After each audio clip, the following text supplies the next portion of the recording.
Manky. Love my new pals. Woo! That would be a waste of All time. logic is going out the window. Bro. Bruh. Hi everyone, welcome to the Sorry I Don't podcast. Every week we review a different film, and this week it's Point Break. I'm Abby. I'm Claude. And I'm Swanny. Great. So Point Break came out in 1991, directed by Catherine Bigelow. Ooh. We all watched it together a couple of days ago. I'd seen it a long time ago when I was a teenager, loved it. And you were both pretty much new to it. Yep, I've never seen it before. Friday. I'd heard about it and obviously seen it referenced in like Hot Fuzz. Clearly not heard about it enough though, given that you didn't know it was about surfing. Well, let me.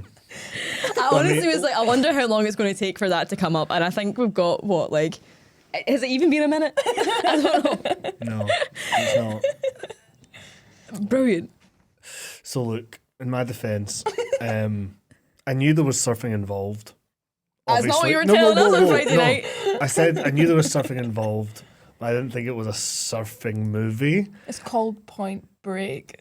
Again, okay, I don't know much about surfing, and sure, Point Break does sound like it could be a surfing term, but it also could be, you know, So the it was point gonna of be a- breaking, it the was point the of a point character. of breaking. Yeah, the point of breaking. Your character's about to break, or I'm at the point of breaking with this fucking emotional turmoil of a plot. Point Break. Brilliant. Right. So So- I wasn't too sure about that, and No, you really weren't. no, I really wasn't. So I was really shocked, and I started to realise this, and I got quite fearful when I realised this might be a fully surfing movie. But thankfully, it So wasn't. in what way was it not fully a surfing movie to you? Oh, right. So when I turned to you guys and said the now infamous line, "Is this a surfing movie?" I was foreseeing that we'd be spending most of our time at sea, and that meant like, oh, lots of chats on surfboards. Lots of action scenes on surfboards. I thought we were going to be doing a heist on surfboards, and I was also worried we were going to be like, What? At the Bank of Atlantis? Like, on a ship or something, like, oh, the ship's at sea, but it's got $14 million on it. We're going to go hit it. I was like, right. really prepared. Can you move that? Yeah, I'm doing this. Please. Thank I you. was very prepared not to knock over drinks, but I almost did. No, but I was very much prepared just to be like, I'm going to fucking hate this. I don't care. I don't like surfing.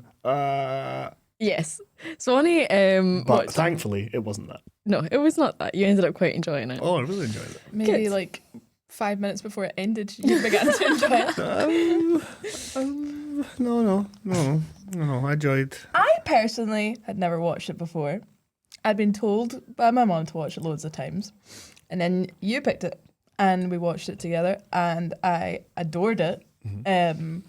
And I adored it so much. I watched it on Friday that I watched it again on Sunday when I was hungover. And I had an even better time the second time because I could quote bits of it. And it was just as class as it was the first time. So Yeah. I enjoyed it a lot. It's brilliant. And like I watched it for the first time, I think, when I was like 14 or something, and I think I just didn't understand that it was meant to be quite cheesy, and I took it like very seriously, and I thought it was an incredibly profound film, which arguably like maybe parts of it are, but I was like, this is up there with like fucking Shawshank Redemption, man. I'm like, this is a top tier Oscar winning worthy film, right? And then I watched it again when I was about 20 with a boyfriend at the time, and like, it was so embarrassing because I had really, really been like, this is an incredible film. And I hadn't watched it like much since I was a teenager. And I watched it, I was like, this is very silly. Like, this is a very silly film. Within the first 5 minutes, I was like, oh my God, this is not what I remember it. And I think I still enjoyed it, but I was like, okay, it's gone down in my estimations as like an objectively good film. And then from watching it on Friday, I was like, nah, it's right back up there. This is class. This is so good. And like, yes, it's silly, and I'm not gonna like get a quote tattooed on my body like I had maybe previously planned. You still maybe should though. That would be Do maybe. you plan to get a Point Break quote I don't tattooed? even know what. I had a lot of stupid tattoos that I wanted to get when I was Which younger. one? I wanted to get Noah and the Whale tattoos on my arm of like Lifegoeson, like the title of the song. What is the title of the song? Lifegoeson. Oh right, so it's not an acronym. It spells Life Goes On. Oh. And I drew it on myself every single day, just ready for the day that I would turn 16. I could get it for real. Luckily, I didn't. Maybe. And I wanted to get The Lost Boys, The Goonies, and Point Break quotes on me, which would have Point been Break quote, though? horrific. That's what I want to know. I don't know. I can't even remember. I feel like it went backwards and forwards. And to be Really? honest, if you're going to get a Point Break tattoo, it should just be Keanu Reeves' face. Yeah. Like, I would say Patrick Swayze's face. and as with Friday Night, Swanny is just not going to agree with us on anything. No. Look. I was much more taken in by Patrick Swayze's entire presence in that film. Getting flustered. Getting flustered. Getting flustered. That's why I didn't bring a banana this week. Otherwise, aye. Don't know what that means.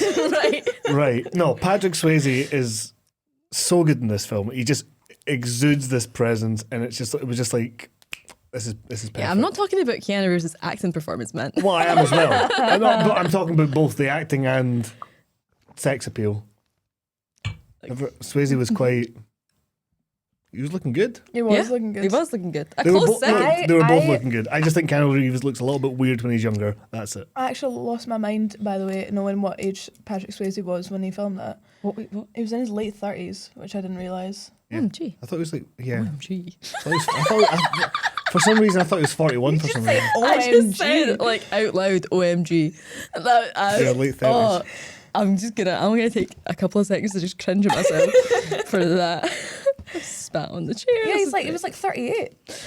He's like, He's doing well. it doesn't look 38. Yeah, I don't know what age the character's meant to be. I always assumed the character was like I early was looking it 30s. up. I don't think there's an established age because I was curious because obviously it's established that Keanu Reeves is 25. 25. So I was like, I wonder how much older, because as well, doesn't it say that they've been doing bank heists for like ages? And I was like, how old is Patrick Swayze's character supposed to be?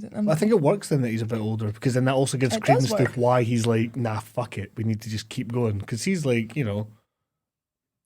getting older. So he's like, Yeah. I want It's to. just He's looking at moving on from this Yeah. and getting out of it, whilst also trying to beat and top what he's done before, which was very cool to watch. And he did it in a very sexy way. Yeah, pretty much. So let's get into the film. Okay. Okay, so obviously we are introduced to Johnny Utah, and Great name. straight away, this is the first and by far not the most ridiculous of all of the names of the characters in this film. Like, and I think also because we watched it with subtitles on, we were especially blessed by getting to understand like maybe some character names that you would have missed or maybe weren't even said aloud. Honorable mention to Fiberglass. Like, Shout out to his family. gonna fucking scream. Every episode. This is Yeah. becoming a bit. It's Clearly. getting cut every time. Go for it. If you remember to, then you can. Brilliant. Okay, so a lot of ridiculous names in this film. Johnny Utah, I mean, straight away, is just brilliant. Tops it. It's just every single sentence that I've written down about this film, I just like I can't take it seriously because I'm like, then Johnny Utah loses the love of his life. What? No, it's perfect because it's that perfect kind of silly pulpy name that could maybe exist somewhere. Yeah, exactly. It Like, feels like a fake name. Yeah. in the first like 5 minutes of the film, you're introduced to Johnny Utah, Angelo Papas, and then what is the chief's name? He's got Played by a Gary Busey. stupid name as well. Oh, what is the chief's name? I didn't write it down because I just kept referring to him as Dr. Cox. Yeah. Which Dr. Cox. for was it J.C. McGinley? I think it's J.C. McGinley. yeah, That's so his name. he also plays the mean doctor in Scrubs. Dr. Cox. Oh yeah, why am I? I just feel like I've referred to him this whole way through as Dr. Cox, and I'm like, what was that guy's name again? I'm an idiot. Yeah. But yeah, so we have a sort of host already of absolutely ridiculous characters. Johnny Utah just feels like, and then again, like he spends a lot of this film undercover, Yeah. and like they know who he is because he was a pro American footballer, I think. Yeah. And it comes back to the No, he was a college footballer, but that's like quite well seen. Yeah. It comes back to the Twilight School of why do these people bother creating such levels of elaborate cover for themselves but don't change their names? I mean, it's the same as the James Bond problem, isn't it? It's like, Yeah, hi, exactly. I'm Bond, James Bond, top secret spy. Hi, I'm Johnny Utah, undercover cop for the FBI. Hi, I'm Edward Cullen, the 119-year-old Vampire. high school That student. hangs about. We've got like a weird theme going on because another theme that we have accidentally established throughout the films we've been choosing for our podcast is that the main character sets out to do so much and achieves nothing, which is also the theme of this film as well. It's brilliant. There's so many times where they're like, oh, you know, like, not this time. And it's like, not this time. He's never. This is his first job. And he does 17 Not again. this time, Utah. It's like, when has he ever done anything? Yeah. You're right. 17 again, he sets out to like heal his children. He traumatized them instead. Yeah. You know? So profoundly. James Bond, he doesn't do anything in Goldfinger. Same thing. Johnny Utah is the worst undercover cop in the entire world. And I feel like the film actually makes a He's point pretty of bad. this. I was trying to think of someone else, and there might be, but that's pretty Specifically shocking. undercover, he Yes, is that's my foot. absolutely shocking. Sorry, I've just stood in Sorry, I Swanny's don't. foot. Sorry, I don't. Sorry, I did. Sorry, man. But no, Johnny Utah is, yeah, you're right. He's like one of the worst undercover cops of all time. And like the film doesn't even try to hide that. They're like, you're a better surfer than you are a cop. And it's like, he's been surfing for a week. And that is true. Like, and also he's been a cop for like a week. And to be fair, also, I'm just like, this seems like a lot of responsibility to give a very, like, a new start. Well, yeah, because it's like he comes in, and then everyone's like kind of just been like, oh, hey. And then he immediately meets Gary Busey, who's given like so much insane energy, right? Not But even, we not can't- we even. can't- Before he meets Guy Busey, he meets the boss, who I think arguably gives off more insane energy. He is Fair. like just absolutely feral from the get-go. Just calling him a punk and an idiot and like say like, you know, or is it just like arseholes who are part of the force, just like totally bullies him for no reason, no establishing reason anyway. He bullies him over like such weird things as well, because we start off, they're walking through the precinct together, we're following them, and he's just like, I don't stand for anything except extreme health. You must do this. You must wake up before 6 every day. And it's like basically me trying to talk you into turning your life around. and then he's like, Thanks. sir, I take the skin off chicken. And then he turns around and he's gobbing a donut, which I immediately, like, that endears me to him. Yeah, I'm like, that was very yes, funny. I like this about you. But yeah, so Dr. Cox is then about to have like a fit of apoplectic rage at this, and then he's like, there must be an asshole shortage, and then Johnny Utah's like, not so far. I'm like, okay, he seems to be, you know, as sympathetic as you can be with a FBI agent, I guess. You're like, he seems as if he's, you know, got a bit of... He's also just immediately showing a wee bit of rebellion, which is Yeah. the theme of the Rebellion. theme of the film. He's funny, Yep. and there's something, but he knows how to almost like colour inside the lines just, do you know what I mean? Yeah. Which is cool. And then, of course, we meet Gary Busey, right? Exactly. And they have a very, I mean, this film just like moves, you know, you were saying it's a bit self-indulgent at times, and yeah, fair enough. But at this first bit of the film, yeah, literally about 5 minutes ago, man, right before we started rolling. In a good way. Oh, right, okay, fair enough. But like, I can't remember. I was asking, like, what was I saying? 2 hours and 2 minutes. Go. Bit indulgent. Oh, right. Yes, I lost which, it. to be fair, I feel like Glass Houses, Throwing Stones, our 2.5 hour podcast. That's why I didn't say it live. Clearly. But what I was going to argue in a counterpoint to that is that the first like maybe 5-7 minutes of this film happens so quickly. Like we meet the boss, then we meet the partner, and we're just in there straight away. Their relationship is established straight away. He's doing some weird kind of swimming challenge where he's got a bag over his head, and he just starts like mouthing off to this guy about how shit it is Who's to doing be. this? Gary Gary Busey. Busey, that's what I thought. Yeah, yeah, yeah. Yeah, he's absolutely fucking nuts in this film. To be fair, he is pretty fucking nuts in real life and with his choices of roles, but I really enjoyed his energy. Like, as soon as he was there, I was like, okay, we've got the hard-ass lieutenant, we've got the new whip-smart rookie, and then we've got the mental, like, fucking partner who's a bit older and has some sort of weird crime that he's fixated on. I was like, cool. It's like, it's just hitting all these little pulpy notes, Yeah. but with, like... I mean, it's interesting because if it was made in the 80s, I feel like it'd be a bit more garish, but it's made in the 90s. So there's almost like this I don't know. It feels understated while being really bombastic at points as well. The script is just insane as Yeah. well, which I love. It's just ridiculous. In the first, absolutely unapologetic at all points. Yeah. It just does whatever it wants. Yeah, we'll all be the chill time. in this scene. High energy at the end of the scene. Then we'll be low key, just surfer gets chill, unhinged. philosophy, Yeah. explosion, something mental. They take absolutely no time to establish what this film's about and just get it going. You know, Yeah. they don't take the piss with like an hour of exposition before they're like, okay, now we get into the plot. I think it's like, Yeah, like if Yeah. it was made nowadays, I feel we'd have got maybe some of his stuff in the training. You know, we'd have got him in Yeah. training, Quantico. maybe some flashback to his to like some his football injury. his football injury or God, his this is the dad. kind of film I would make. I'm literally, I can see it playing out in front of me. It'd be- Abby's cut of Point Break, just like 3 hours of backstory. Yeah, but the film would release like 2 hours and 15 minutes, 2 hours 20 minutes, and I don't think it needs it. I think No. it's great just to jump in with that. Hey, Yeah. we don't need to be. We're not setting up a world. We know exactly what A film lot it of is. films, I don't know. It's interesting, like in how blockbusters then or action films then and now compare. Like they just get into it a lot more back then, whereas now it almost seems like we're trying to set up the first in a franchise a lot of the Yeah. time. Yeah. And it's like, fucking stop. Just Yeah. make the Yeah. film. And then if you get a franchise, that'd be cool. great. So within the first like 3 minutes, Dr. Cox has accused him of thinking that he's young, dumb, and full of cum. And I'm like, well, this is this film. This is the tone. This is the where we tone. are. This is where we're at. Like, okay, cool. And then I think like as soon as you meet Gary Busey, you're just like, okay, this is such an interesting dynamic for them to have. Definitely Also, my Gary casting. Busey's character starts off by just ripping into him. It's like, who's Yeah. this like quarterback punk partner of mine? And then, but he's got a blindfold on at this point, so he doesn't realise that he's actually saying that to Keanu Reeves himself. And then Oh yeah. he's like, oh, Papas, Angelo Papas. And he's like, punk, quarterback punk.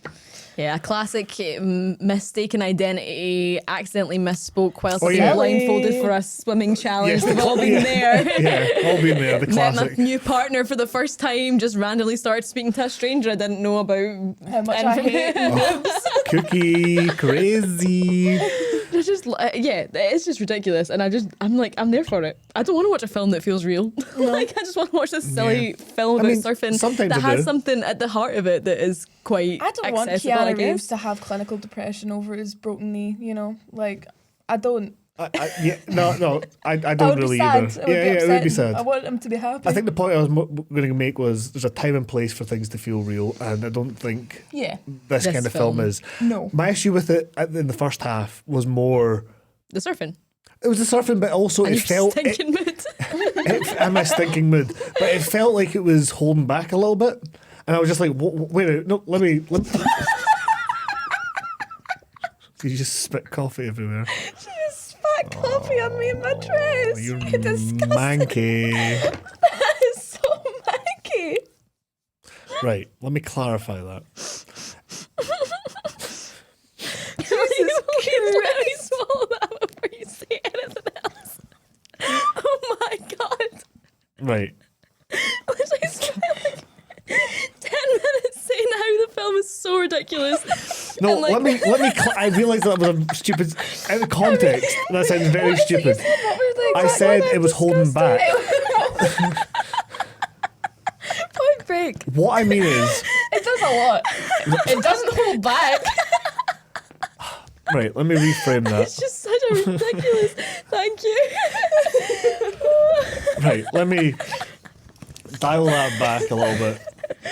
Oh my god. Right. I'll let you And clean myself clean up. yourself first, and then Jesus we'll Christ. deal with my pish. Oh my god. I want to die. Right. No. I'm disgusted. Okay, right. Right. That's To clarify, I mean, I couldn't tell which way it was going. It was ridiculous dialogue-wise, right? Right, okay. But it seemed to be trying to be quite serious with some of its points, like especially with Patrick Swayze, but we'll get into later. And I was just a bit like, wait a minute, are we doing a silly action romp, which the dialogue and everything seems to go for, or are we doing some sort of interesting character study? What part of the dialogue, though, did you think made it sound serious? No, I mean specifically later on when Patrick Swayze and the philosophy of letting go, man, and how kind of serious the movie was getting there. I was like, wait a minute, why I thought we were doing ridiculous, punchy, wah, wah, wah, and then we're it's doing about this. both. Well, ultimately, I saw how it melded, Yes. and I was quite happy with how it went. But I was just, You just have a really strange reaction to the fact that you don't enjoy like the first half of something. It's not even you don't enjoy the first half of it. You're so You were just Ups, concerned like- about how it was going to end. You yeah, or couldn't like even what it was enjoy going as to you were be. watching it. well, yeah, I was because I was getting. You don't need to know what's going to No, happen of in a course. film next. No, no. That's kind of the point. No, right. It wasn't so much. It was worry about where it was going to go because I was like, wait now, this is a surfing movie. But you didn't let it happen. Not, no, I know, but then I was like, it's not getting. I just felt his tone was all over the place.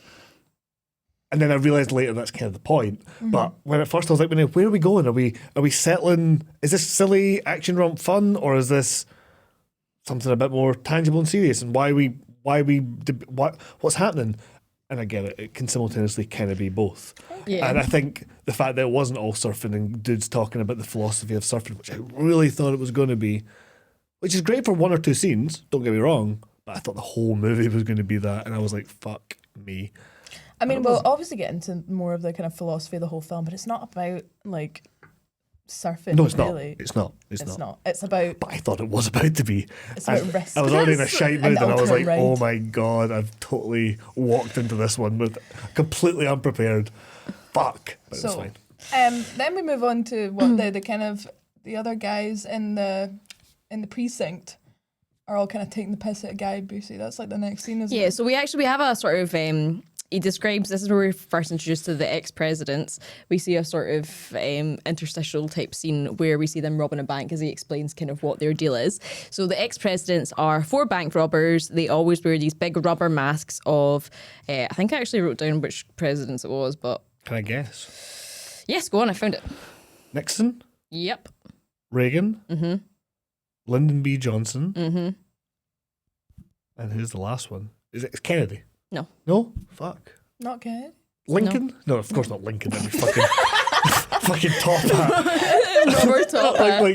Yeah, dressed like a dead president, and this guy Imagine literally that. dresses up as Lincoln, fake beard, hat on. They're like, you fucked it, man. We I didn't know get a I'm like mask. I'm moving forward a little bit, but you know, like the point where obviously Keanu goes on in one of their heists. Imagine they were like wearing all the cool masks, and they were like, "You get Lincoln." You get a top hat. No, who's the last one then? Carter. Carter, Jimmy Carter. Yeah. But yeah, so they always have these these rubber masks on. And their kind of MO is that they're always in and out in 90 seconds.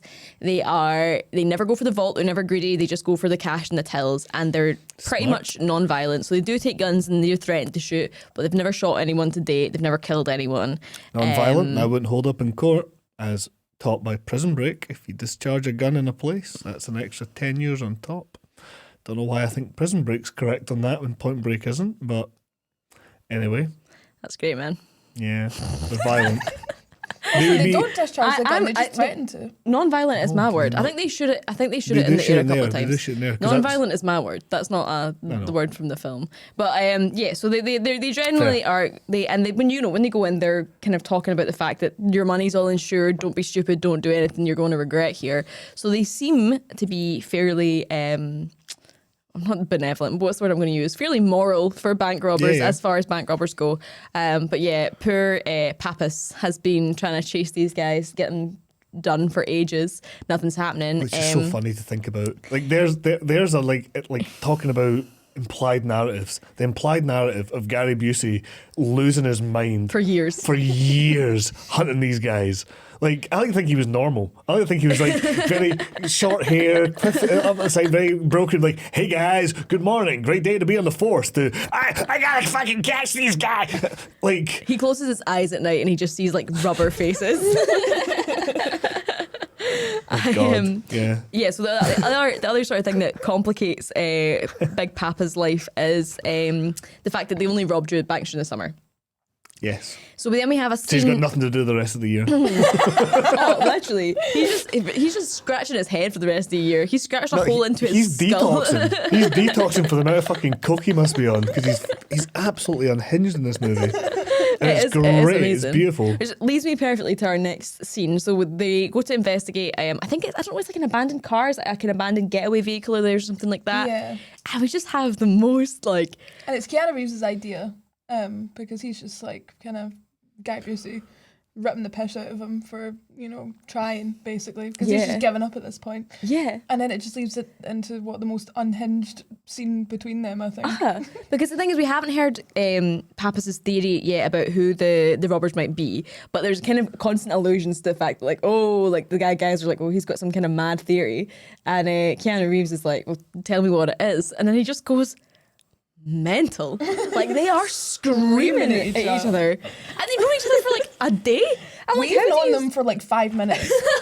We've known them for like 5 minutes. There's been no exposition as to what their relationship is like. And Keanu Reeves is like, why don't you just tell me what your theory is so we can catch these guys? And he's like shaking them around and fucking going mental. But it's not like a professional dispute. It's like a lover's quarrel. Yeah. If they were like standing like, like clothes, half ripped off on the street, crying their eyes out, one of them dropped to their knees in the dirt, like begging him not to leave, I would have, like, that Yeah, you energy believe is it. what that Yeah, scene has. it He's is. like, why have you given up? Why don't you just try for It us? feels like I'm we're halfway okay. through the film when it comes to their performance in that scene. Yeah. It feels like a lot has It's happened insane. and Yeah. nothing has happened. Yeah. I think that's also why I was getting whiplash. I was like, that's really funny, but what? Because also it's not like a crisis point or anything like that. Like, he's just like has a theory that he's not told him yet. Keanu's just started. He's Maybe just, that's it. it's like his first fucking day. And he's like, I want in on it, man. Tell me what's going on. That's how I feel when Don't I'm leave me missing in the out. pattern. Yeah, if I'm not hearing the office gossip, I'm like, I need to know what it is. Tell me right now. But then maybe he's just like, oh, I wrote in my CV that I'd really like to show initiative. I'm a self-starter. Like, I will be the best cop ever. I will always track down the information. He's just like really trying to show off on his He's first using day. terms like loose cannon, on the edge. Really looking forward to being on the edge. Really looking forward to being a loose cannon. Team me up with that guy. All this just, kind of shit. Watched far too many cop films, and he just like thinks that's where he's going to go. First day, he's like, right, this is how I'm meant to act. I'm meant to act like I'm a nutcase. I'm meant to act like I've had a prescription pill addiction for the last 7 years. I'm being haunted by this like bank robber. I'm just going to go straight in. I'm going to go in at a 10, Yeah. and he just does. Like, Just tracks down the one nutcase that's sure to get him into some mental situation. Hey, you're my best pal, and I'm going to scream at you because that's your language. So we'll scream at each other. Now I know the info. Let's go. Let's do it. so after this, So what's it? What is? How does he phrase it, Gary Busey? What does he say exactly? Did he just like reveal to him? So he doesn't, like in that moment? Yeah, in that moment. no, they go back They to go the. back of to course, the it's they go back to the kind of office, and he's like, "Here's my theory. Like we've tested all these samples, and there's like sand and like different chemicals that are in the sea. I guess. He's trying to track it down Surfboard to. wax. But yeah, basically, he sees it in a Surfboard surf wax, community. He yeah. reckons that they're part of a surf one would be community. Yeah. So what? I was like, no one made me laugh. I'm going to try and finish this coffee. Is your dress okay, by the way? Yes, it is. Thank you It's for fine. spitting milk all over it, though. That'll be I feel like good I've for later. spat on myself in every single episode of this podcast so far. So, he's like, yeah, there's surfboard wax, there's sand, there's these chemicals that are in the sea. It's like, I think it's surfers. And also, That's evidence In- from the crime scene that he's picked. Yeah. in the video, which everyone else thinks is just like inconsequential, like, oh, it could have been like, wax for your hair. The guy could have been at the beach like another day and just, they're always like, no, it's definitely not surfers. Like, that's absolutely ludicrous that there would be surfboarding bank robbers. That's absolutely crazy.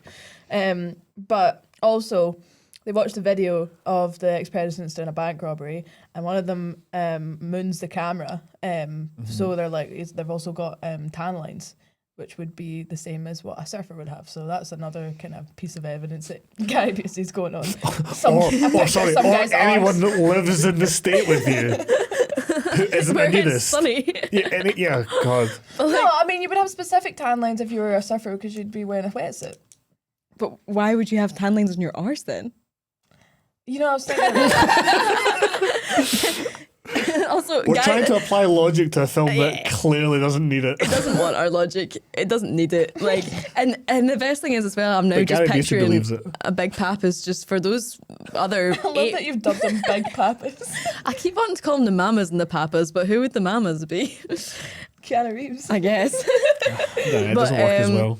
Also, yeah, that's a total side note. But no, I'm just now picturing him for like the other 8 months of the year that they're not in town robbing banks. He's just like staring at a picture of this guy's arse, being like, there is something here. I was going to make I'm about to crack the case joke, but I just actually think I'm maybe better than that. Well, do you want to crack on with the case? Shut up. So, Shut up! I've never heard that. part of his theory as well about them being surfers is the fact that he thinks that they are robbing all these banks in the summer to get up enough money to go travelling for the rest of the year. Which, you know what? Sounds class. I honestly started to worry about you a wee bit when we were watching this because I can feel you getting ideas. Because not only was I in a bad mood and I was confused at what I was watching at first and apprehensive of what was to come, but I was also very much going, aye, Patrick Swayze is so in the right though. Aye, who wouldn't? We don't have to worry about it though because we can't have Swanny surfing. Just wouldn't happen. Oh no, I wouldn't be surfing. Just like, I'd be the guy that's drunk on the you'd be beach. the guy. There's a guy later on for reasons of people who have not watched this who's just like the rest of them are like surfing. This is a wee bit later on. They're surfing during the night and this guy is just sitting next to the fire and just like taking slugs of beer and then spitting it in the fire and then giggling to himself like Me. Well, like everyone more than else is once. surfing and You. he's just swaying about just like I don't want anything to do with that, which is exactly where you would be. I'm here for the party. You guys go get wet. Fucking go for it. Have fun. go get soaking. Go. No. And now we're soaking. And now we're soaking. But no, right, so yeah, and then we get a brilliant line from Big Pappas where he describes the fact that they are just gone after the summer. They vanish like a virgin on prom night because he just has, honestly, again, he's one of those characters, I'm like, you have been thinking about that one all day. You got a wee notebook stashed somewhere with all your wee jokes and your wee Pappas Power. phrases. Pappas Powers. Another big Pappas Power.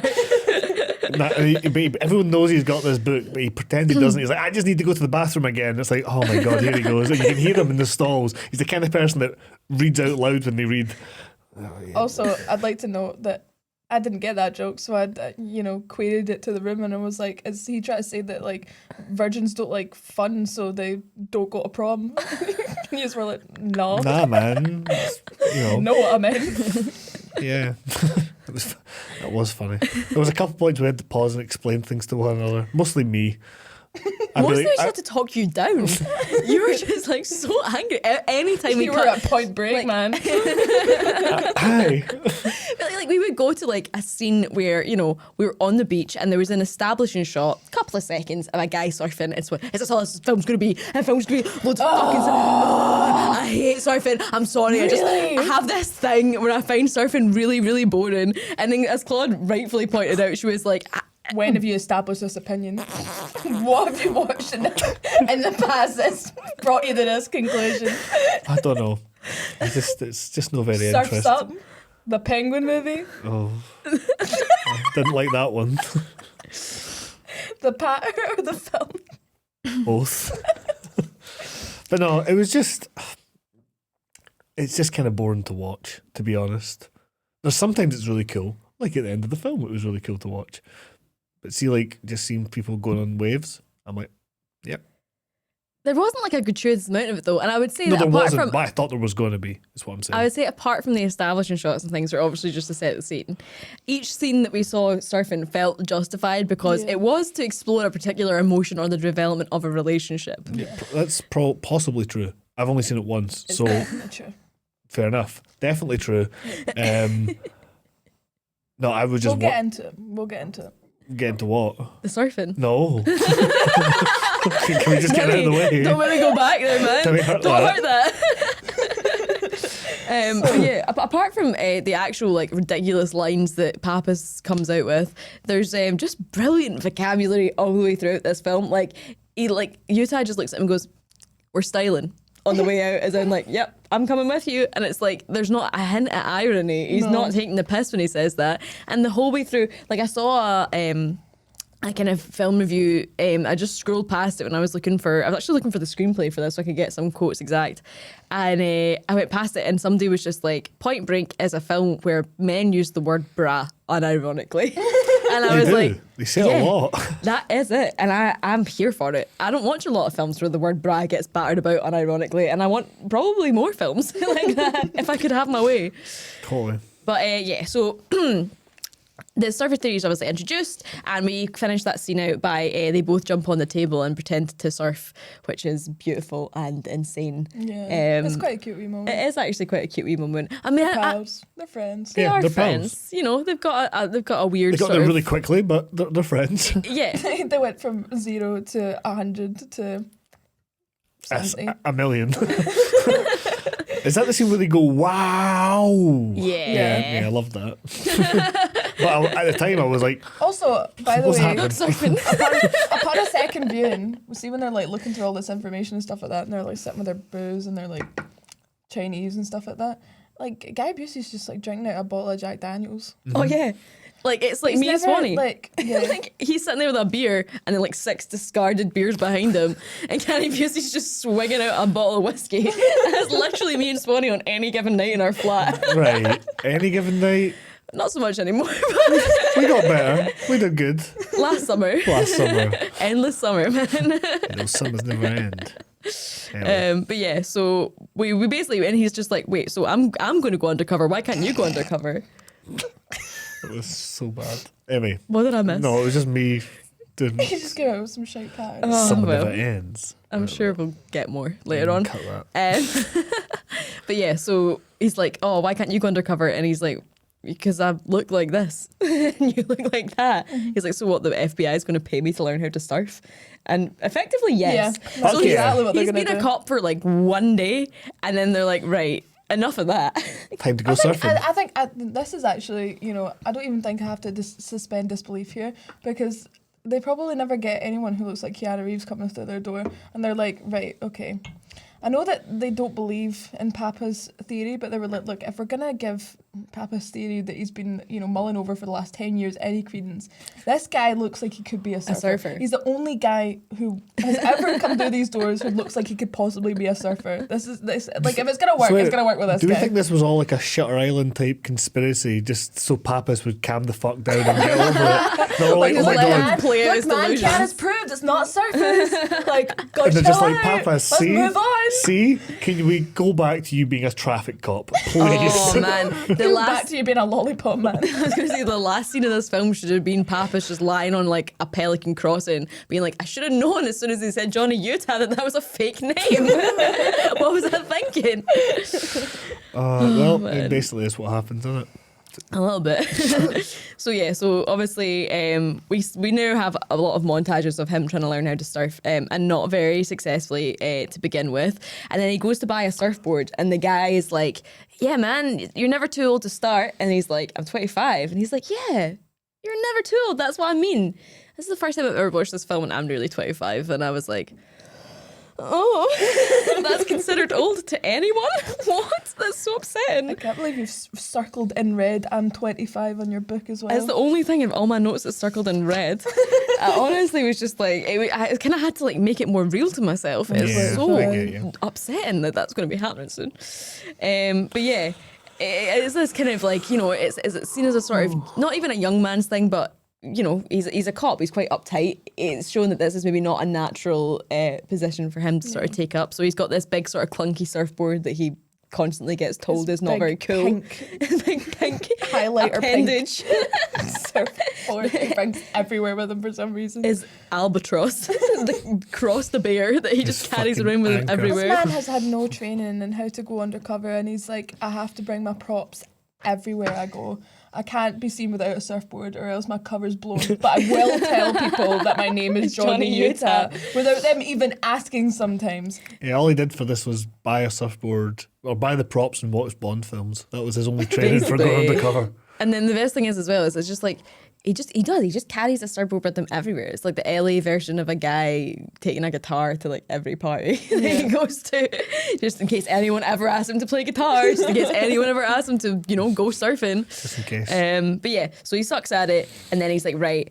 He's surfing one day, he's giving it his best shot, and then he starts to get completely overwhelmed by the waves. People are just like, he's going to drown, basically. His life is in peril, and as you pointed out. I just thought this was so funny, this bit, because like they have set him out on his first undercover mission on his second day of work or something like that. Like he's met Guy Busey, he's went absolutely feral at him. Second day they're like, right, you're out on the field. We're sending you out undercover.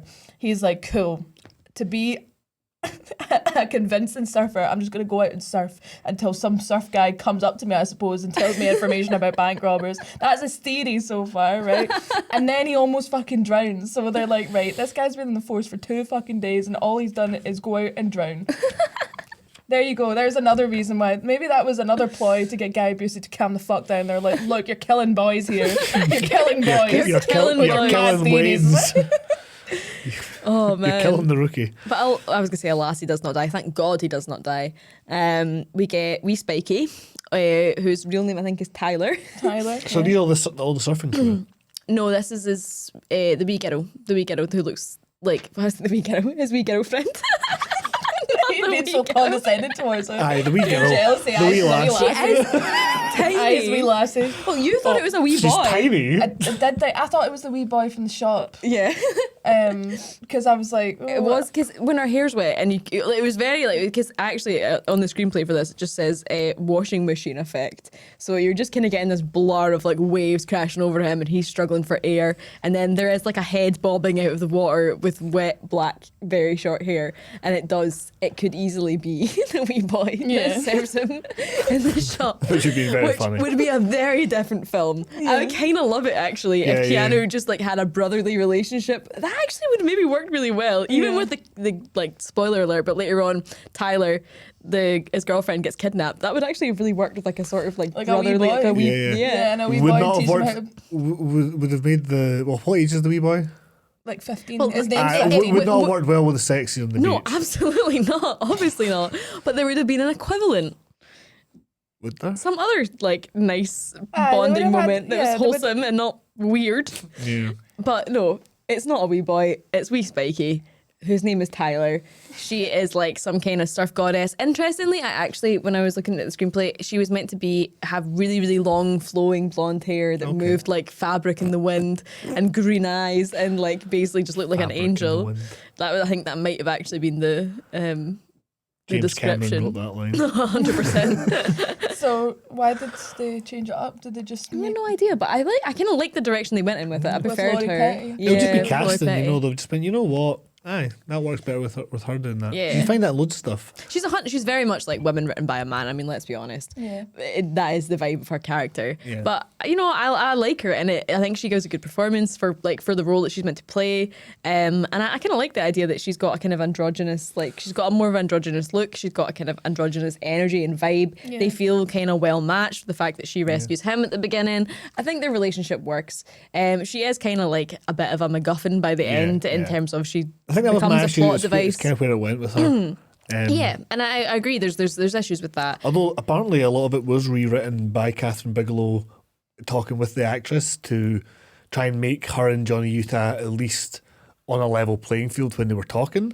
Didn't really obviously give her too much depth of character out of it, but it did. You know, she's not just ineffectual or anything like that. Yeah. Like, they're equals. They're Yeah, equals. she doesn't feel just like a complete pawn to me. Yeah. And it very much kind of easily could be that without a And I bit of think- extra characteristic. And it does become that. But what I mean is it could have been Worse. so obviously just Yeah, that. yeah, no. But no, so we meet her. She's kind of abrasive. Yeah. She's pretty... like, she saves his life, and then she's just like, what the fuck are you doing? What are you doing in my sea? You're going to Get get out yourself my sea. killed. Get out my sea. This is massy. Get out. You got no business being in Massey. Get out.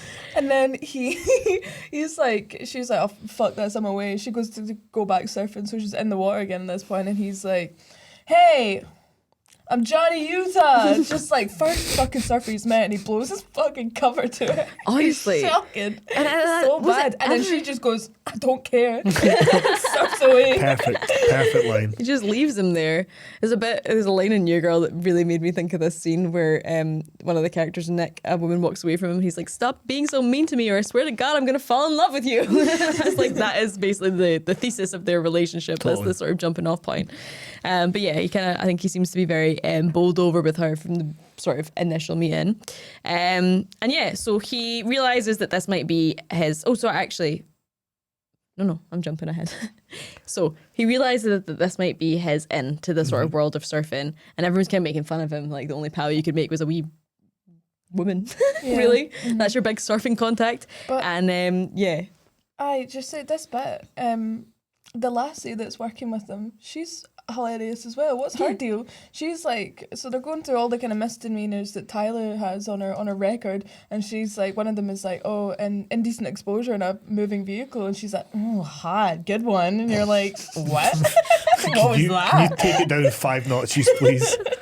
Another woman written by a man. She's just Literally. like, aye, she's just been super pervy for like no reason. She's like, nice one, get in there, man. Woo, Yeah. good find, Utah. Sexy woman. It's like, right, okay, this feels ridiculous. But yeah, so obviously he's like, right, I need to find something, some bit of information that's going to like let me endear myself to her. Yeah. And I saw the look in your face watching this. And I was suddenly like, oh, I remember where this is going. Because he's like, yeah, public exposure, blah, blah, nah, that's not going to do it. Parents both died in a plane crash. And then, what is the exact line? I want to make sure I get this. Definitely. Both parents deceased. Yeah, definitely. Definitely what? Like, Oh yeah, definitely. That's emotional trauma I can exploit. right? Fucking perfect. So Christ, Johnny he Utah. then goes to her place of work. And Straight like, to it. I mean, it's like nice segue, man. Like he's just like, oh yeah, Dead parents, I'm away. dead parents. I've got those. I I've have got those. it. I can riff. That's enough. riff. He's already got his Dead keys. parents. He's Dead grabbing the parents. keys, putting the jacket on. He's on Gary Busey. And he's like eating a hot dog, and he's like, dead parent, great. And then they're just fucking going for He it. just goes into it and he gives this big speech about how both parents died and he always wanted to live up to their expectations, and now that they're gone he realizes he just wants to surf, not be a lawyer. And you can just see Laurie Petty, wee Spikey, just melting as he's saying this. Like, she is absolutely losing her mind, and she's like, right, fine, I'll teach you how to surf, but basically I don't want anyone to know that I know you. Yeah. Which is very funny as Yeah, well. they actually get bits of her in the next montage where she does actually teach him how to surf, just like being like, I'm not with him, which I think is hilarious. Just helping them out. But this is another one of Swanny's hilarious criticisms of this surfing film comes in. Oh no. So- What did I say? You've got Keanu Reeves learn how to surf, and the way that this happens is that wee Spikey is getting him to go like on a surfboard, which is just sitting on the beach, not on any water, and jump up onto it, not like rise from it, but jump up onto it like you would with a surfboard. And as he's doing this, there's a couple of folk that walk past who are clearly surfers, and they're like taking the piss out of him because he's not properly surfing, and she's having to teach him how, and she's getting him to jump on the beach. It looks a bit silly, and Swanny's pure like, this is just like an unrealistic showcase of what surfers would actually be like. They're a really welcoming community, actually, and they would never be that nasty to people. So I don't really, not really kind of Okay. buying into this whole aspect of the film, to be Okay. honest. Like, Okay. what are you talking about? Why? They're back-robbing surfers, man. What I think There's I meant. evil men-selling surfers. Spoilers for the rest of the podcast. What I thought. What I meant. What did you mean? I've forgotten. You were just like, well, this is frankly ridiculous. No, I know, right. Yes. I'm right. appalled. No. Because it this is was- the most unrealistic part of Point Break. No, I thought it was like I've seen people do that on the side of the beach practicing surfing like that. So I was just like, what is this guy's fucking elitism? What is this? I just didn't. It was jarring, and then it came out in a. The surfing community is very welcoming. I thought you weren't interested in surfing. Why do you know what the surfing community Because is I've like? hung out with people who are into How surfing. many? A fair few. Okay, fair enough. I'm like, no follow-up questions, that checks out. Like as much as you can do surfing in this country. Yeah, fair. But it was just, honestly, it was so funny because I They're thought you just sound. didn't get the Love joke. I surfers. was like, well, I think they're just making fun of him because he's not actually surfing in the water, he's surfing on land. And you're like, there is no gatekeeping in the surfing community. They're very welcoming to newcomers. It was just so funny, man. You're so, and then it just kept going. adamant. You're like, another surfer who's not being nice. And you kept using the word nasty. Nasty surfer. Why is he being so nasty? I think it This was is just me. ridiculous. I think it was me in a bad mood trying to have silly patter, and it would just come across as really like. It was like Abby he was making fun of you surfing. That was the kind of vibe. Like, you were so offended and hurt on Keanu Reeves' behalf. I think He's things were, just trying. things were just coming Listen, out. man, it's just doing a new thing. You have to encourage people to do new things that they're not comfortable with. Like, this is shocking. They're so mean. Aye. Right, so obviously we've got our training montage, and he's just repeatedly buoyed by all these passers-by. Whether or not that is historically accurate to 1991 California or not, that's what happens. And then we see Bodhi for the first time, not in, spoilers, he's obviously one of the mag robbers. So Bodhi, Patrick Swayze. Bodhi is Patrick Swayze. Yes. We see him surfing. And we get some brilliant dialogue from wee Spikey. She sees him and she goes, "That's Bodhi. He's a modern savage. He's a real searcher." And she just, again, says it without a hint of self-awareness. Man, It's like, I just know for a fact, I don't know about you, but I have definitely got chat like that off of boys that I've been going out with. Do you know what I Bodhi mean? is the guy that you would, like, fall in love with and then spend about maybe 2 days in the actual company of, like, you know, for quite a lot of time consecutively, and be like, I think I'd rather die than spend another 5 minutes with you. Like, Listen. you be phoning someone or texting someone, be like, please phone me and say there's an emergency. Like, I need to get out of here. This guy is nuts. Because he is so intense, like, Listen, from the jump. man, as someone who went out with a free-spirited surfer, I can't say that.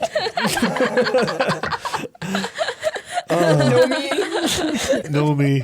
But no, I love that, as you say, the modern savage line, he's a searcher, searching for what? The ultimate ride. Yeah. Something like that. But Cami made a really good point about this. At this point, the exposition ends. This is probably, I think, I looked at it and it was about 20 minutes in, and that's where the exposition ends. Now it's plot for the rest of the film from 20 minutes in. As soon as she says the ride, he's looking for the ride, the ultimate ride, that's it. Then you know, okay, we know who Bodhi is. You get a good, you know, idea, even if you're seeing it for the first time, that he's going to be our antagonist. And he's looking for the ultimate ride.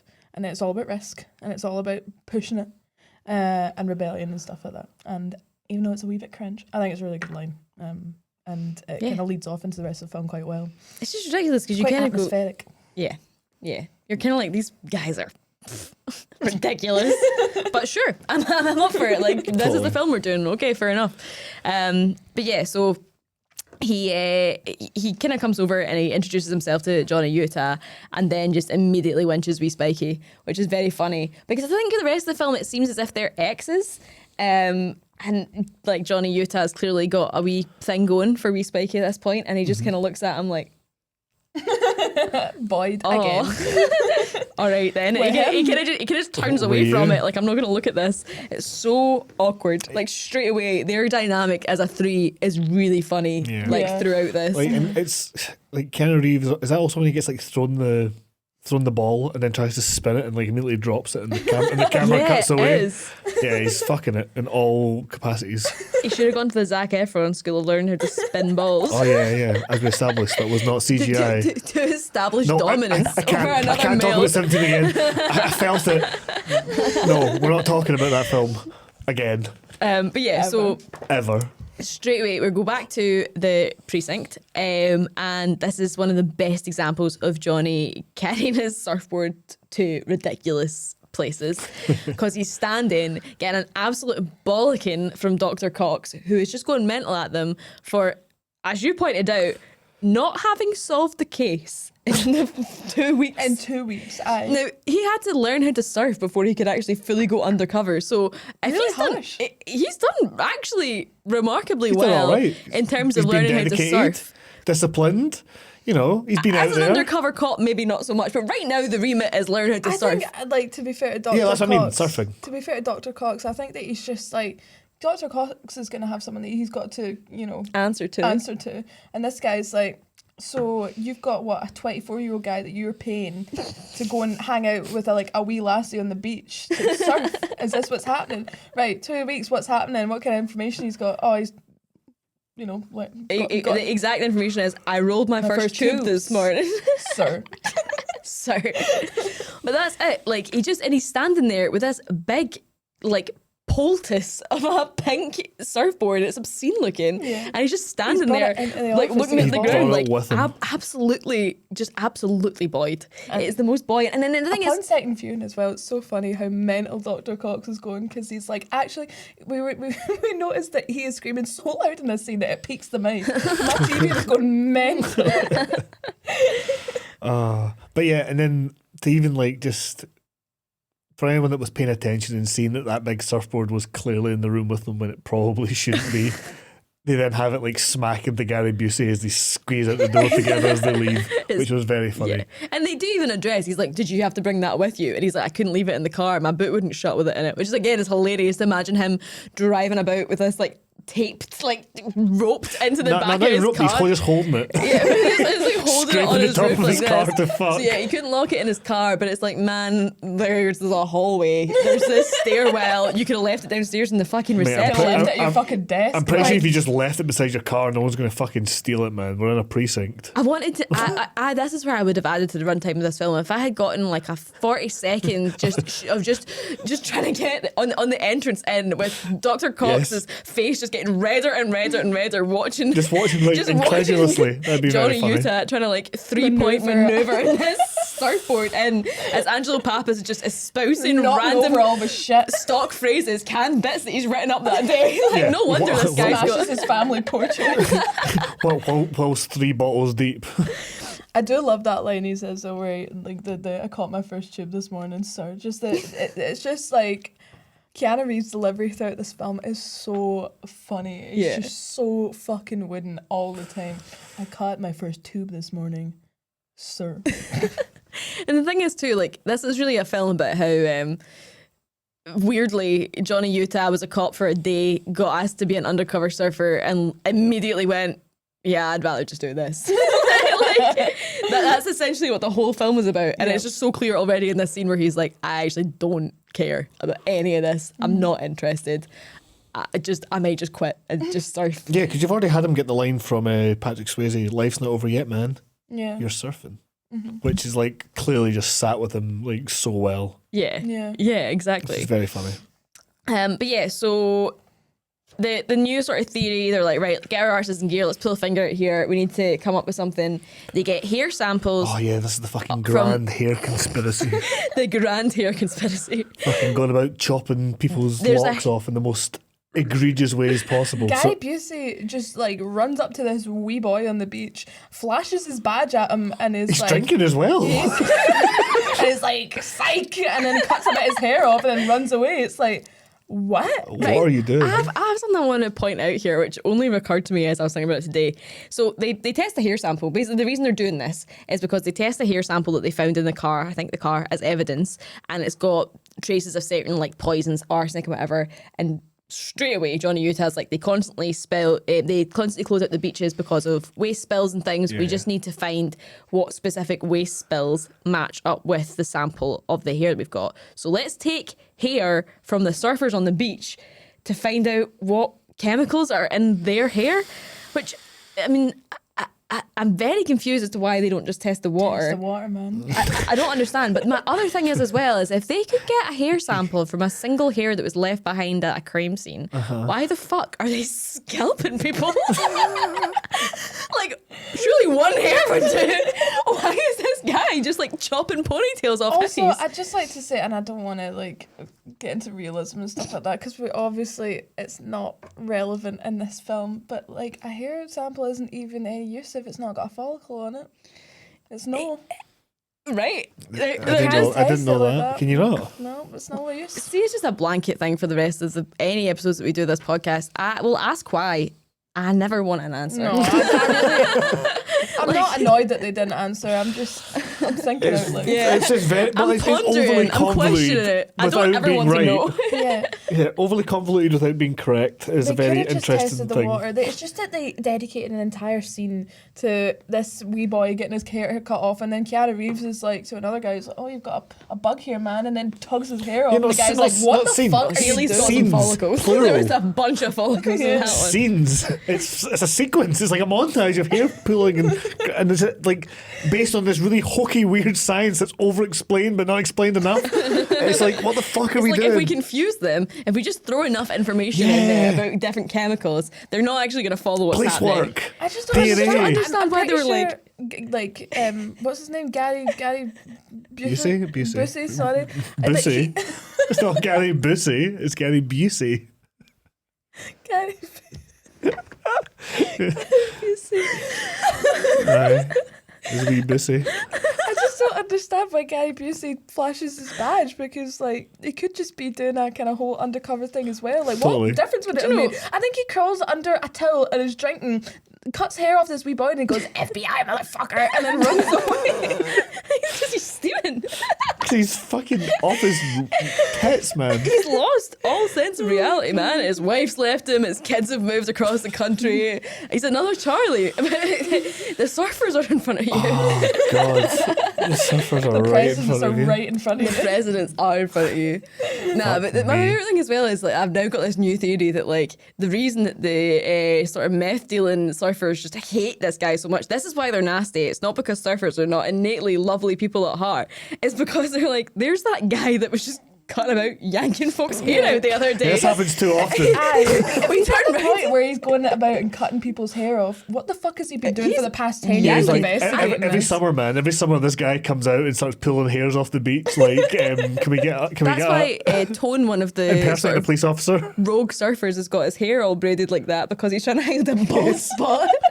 He's been ripped out. Ripped out. He's like, that's the guy that pulled my hair the other day.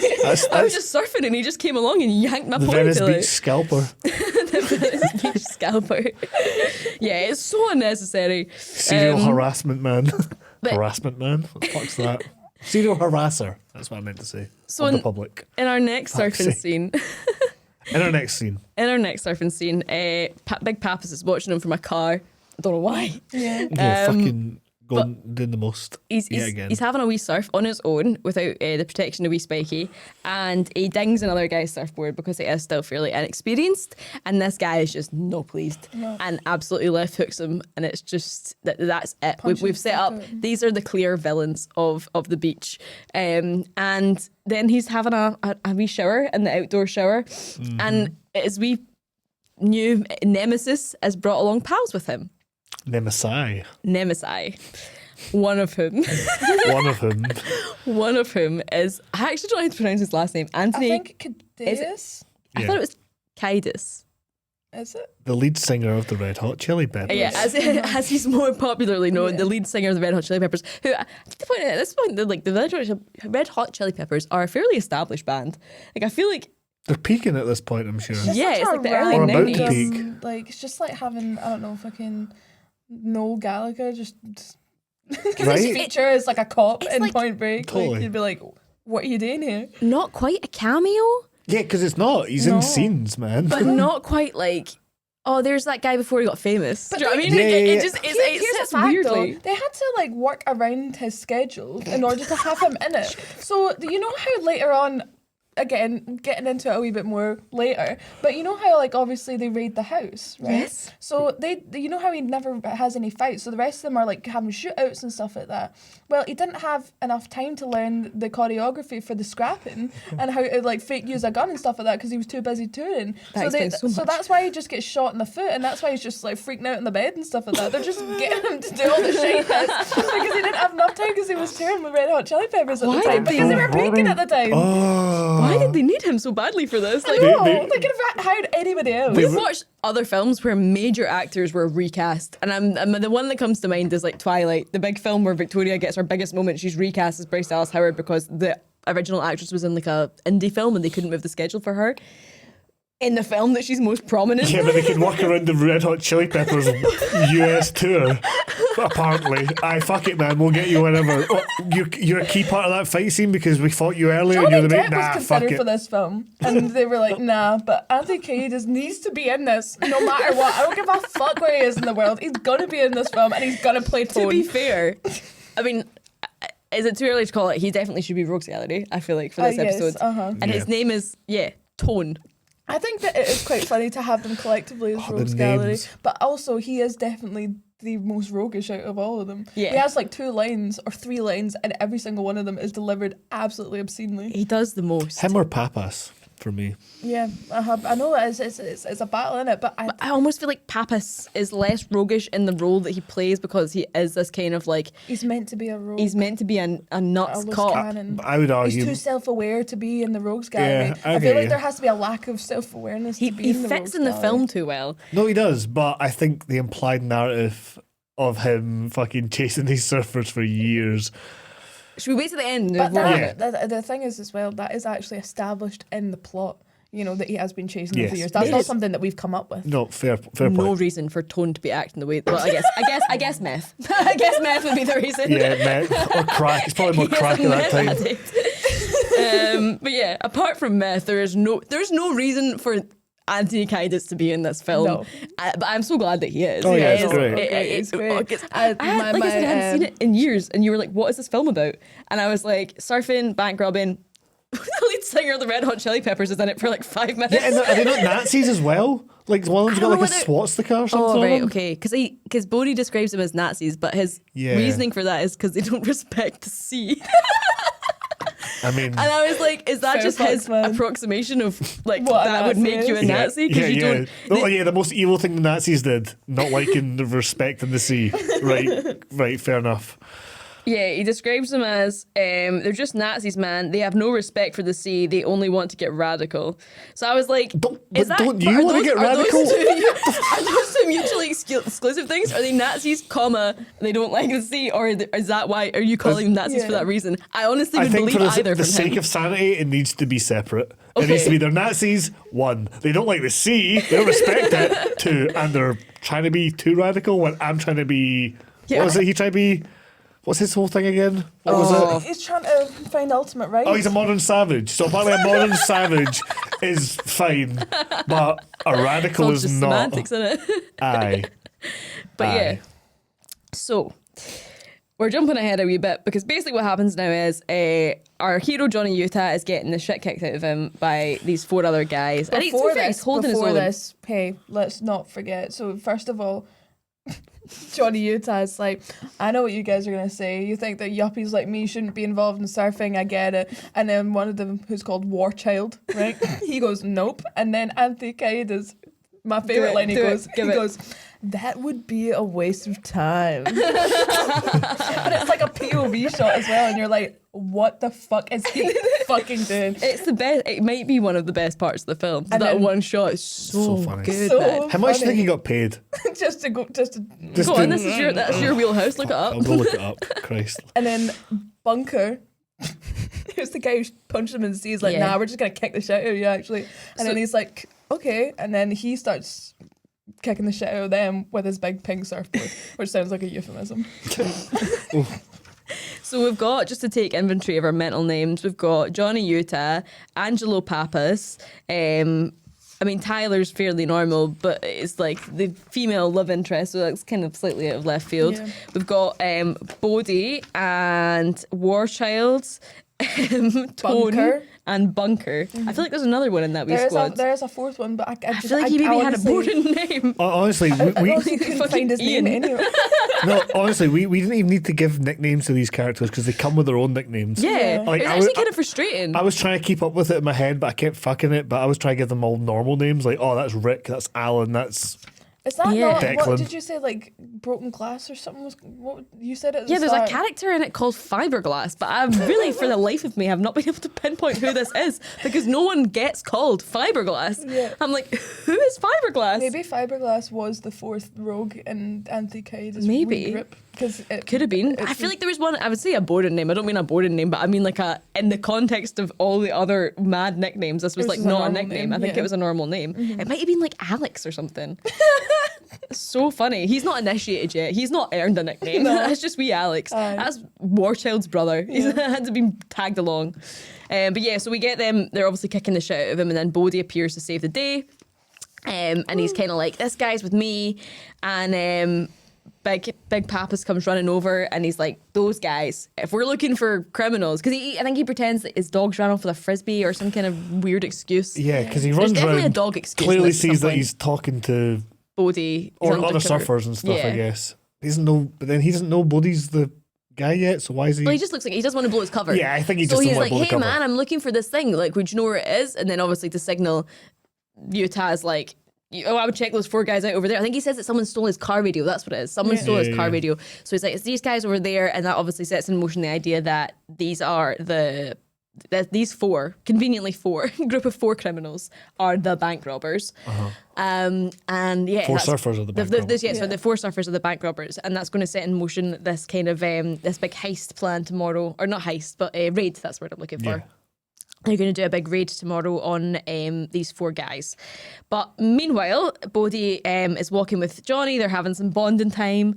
And he's giving him his first like big philosophical speech, which is where he goes into the whole thing about them all being Nazis, and he's just looking for the ultimate ride, and he's so like they're radical and I'm a modern savage. Clear distinction, guys. Don't want to get wrapped up into that Nazi bullshit. None of that alt-right pipeline here. We're modern savages. Modern savages. What But even funny though guy. they're having this lovely sort of bonding brotherly moment, he will never, ever, ever let him forget his place when it comes to Tyler. Because he's like, hey man, you should come to a party at my house tonight. And he's like, oh, cool. How will I know where your house is? I've not been before. And he's like, oh, come with Tyler. She knows where it is. And that's the end of the scene. And you're like, oh man. Some flexing between these guys. Trying to emasculate each other. There's a lot of boying in these movies. There's a lot of boying in these movies, but then later on, there's just like they kind of go back on their boying. Like, he's not overly boying. I don't think he boys as much as like the boying takes place in James Bond. No, for example. definitely not. It calms down because Yeah. he counters It ends it. up seeing him as Because He he reaches recognises it, that he's but- being boyed as well. James Bond has no idea that he's being boyed. Like, James Bond really fully doesn't care if he's being boyed. Actually, he doesn't give a shit. He's so it's part unboyable. Of it. Yeah, he's like he's a true modern savage. he is because he's like totally. He'll get boyed. He'll then boy people back. That's Bond's whole thing. He's like, I don't give a fuck. Yeah.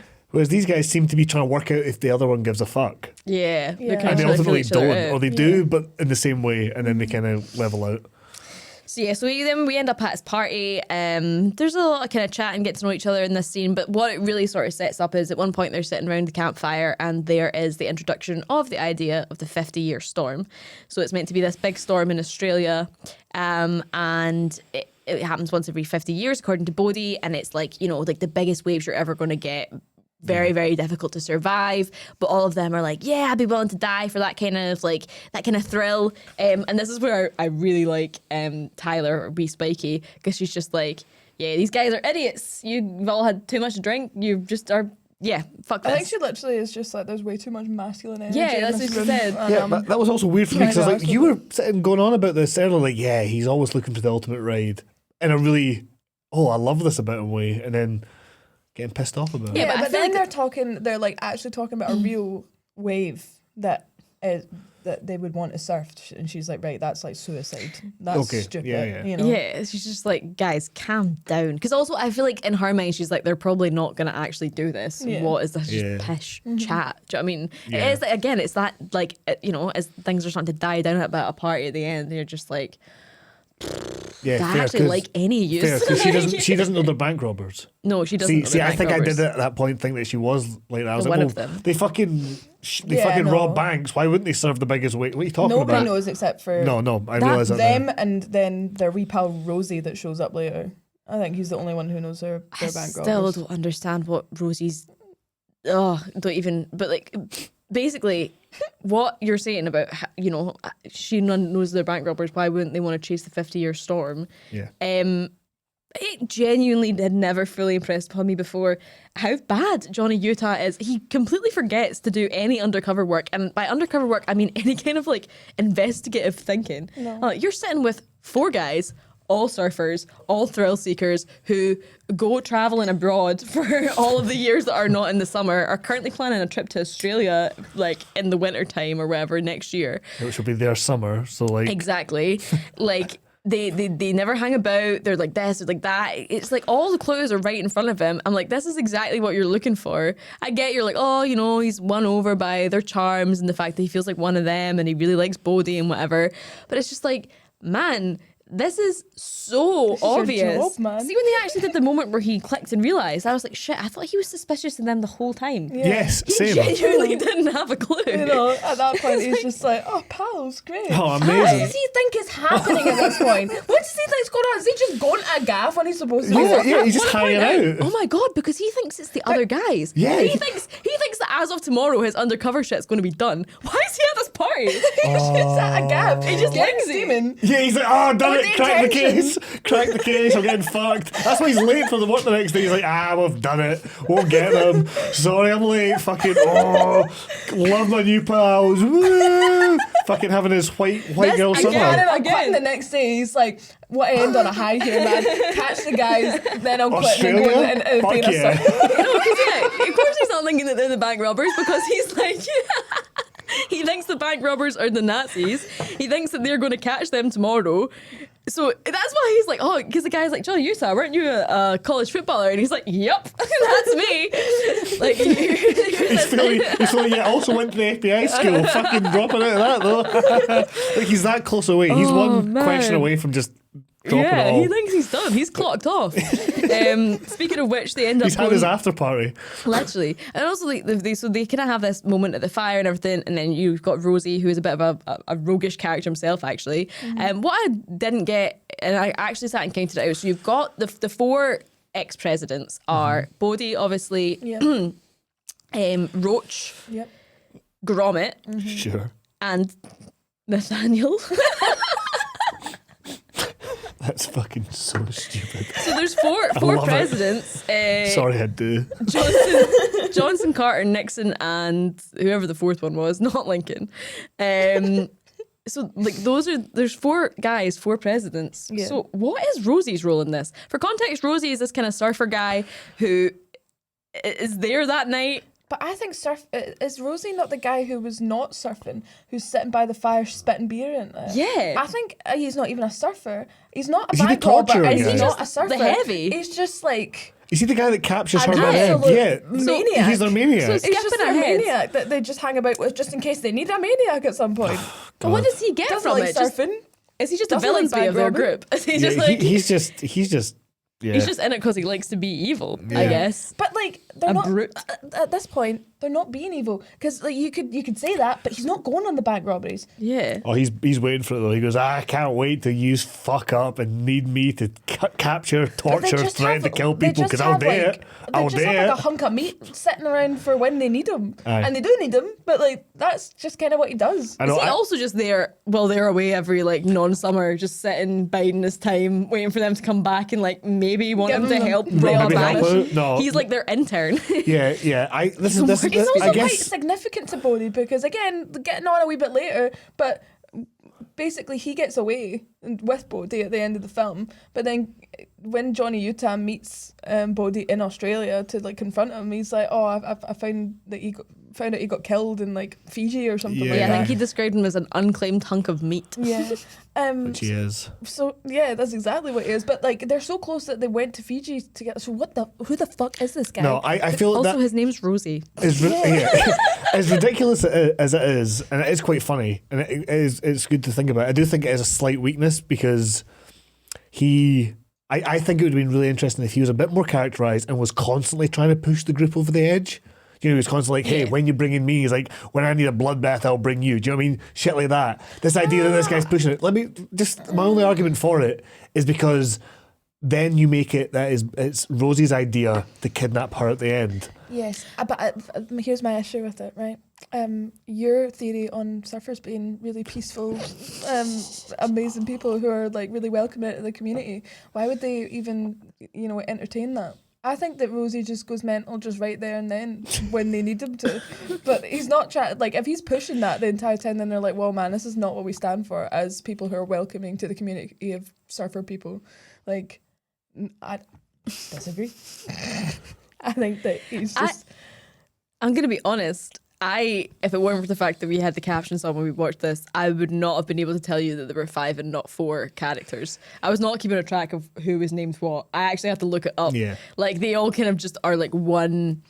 Well, and that works. They're part of a surfer gang. But the thing about Rosie that I can take issue with is the fact that, like, I just don't get what his relationship is to them in terms of like, okay, fair enough, I understand if he's like the heavy or whatever, but like part of the reason that Johnny Utah eventually clicks that this is the ex-presidents is because Angela's like, you'll see them, they'll be within a crowd, but they'll be their own little unit and they'll move like this, and he sees them like moving so synchronized, like brothers, like on the waves, and they're just so attuned to each other in the way that they just like completely can anticipate each other's motions and things like that. And I'm like, and then there's Rosie sitting on the beach spitting whiskey into a fire. Like, what does he have to do with this? Going, like, band of brothers. One day you'll need me. Emotionally, what is this? Like, it's philosofically, spiritually, Again, what is this? Again, we will ask the questions. We never fucking want the care? Yeah, I answers. actually don't care. I think it would have just made me believing in that kind of her getting kidnapped a little bit more if he'd been established as the guy pushing it and eventually Yeah, if convinced. he was like the wild card. Yeah, he was constantly pushing it and then convinced Swayze, hey, fuck it, I'll just capture her, you don't need to know it. I would have just liked that a little bit, but I get why we don't have it as well. It's just for speed and time, and who wants to spend time with fucking Rosie? Even the screenwriters don't want to spend time with fucking Rosie. Right, so moving on to me and Claude's favourite scene. Fuck yeah. So basically, they go night surfing. Oh, before. Yeah. They go night surfing. It was supposed to be quite a dangerous surf, but he goes and he has this really profound experience, and he's just becomes like a lighter person. And I think this is where she comments to him that he seems like almost happy, like he's almost letting go. He's been playing like football with the guys. He's been bonding with them. Yeah, it's so sweet. He's like, you've They're all been making pals. Yeah, she's like, you always look like you're hiding something and you got something going Like on you're in the doing back. this for a school project. Yeah, like you're doing it for a school project, but now you're just looking peaceful, and it's like, oh, lovely. And then they have like amazing sex. Like then they immediately cut to them basically shacking up on the beach. Yep. Which is great. And then the next morning his alarm's going off and he wakes up and he's like, oh fuck, like shit, I'm late for work. The raid. I'm way late for my own raids wait, to catch the ex-presidents in his mind. Yeah, is this not like I'm late to go to the office and do some paperwork? I'm late to go and talk to my boss. I'm late for the actual raid that all this was for. But anyway, that's not funny. what's important about this scene. No, it's really not. It's really not. He ends up getting waylaid, however, distracted by wee Spikey, and he's kissing her and he's like can't pull himself away from her, and like I was like, oh my god, like this is a very hot scene, and it's so funny because I just looked over and caught eyes with Claude, and we both just looked at each other and burst out laughing because it was like overwhelming. Yeah, I was sitting there like, right, so guys, ridiculous. can we I feel like away. we both just simmer have gone, down? like to be fair, like we both love Twilight, all these things. We talked about finding guys and things like that hot before, but I have never seen Claude go like red in the face. Like you were literally just sitting there like so flustered, and we were both just sitting there and we just looked at each other and we were like, ah, like screaming.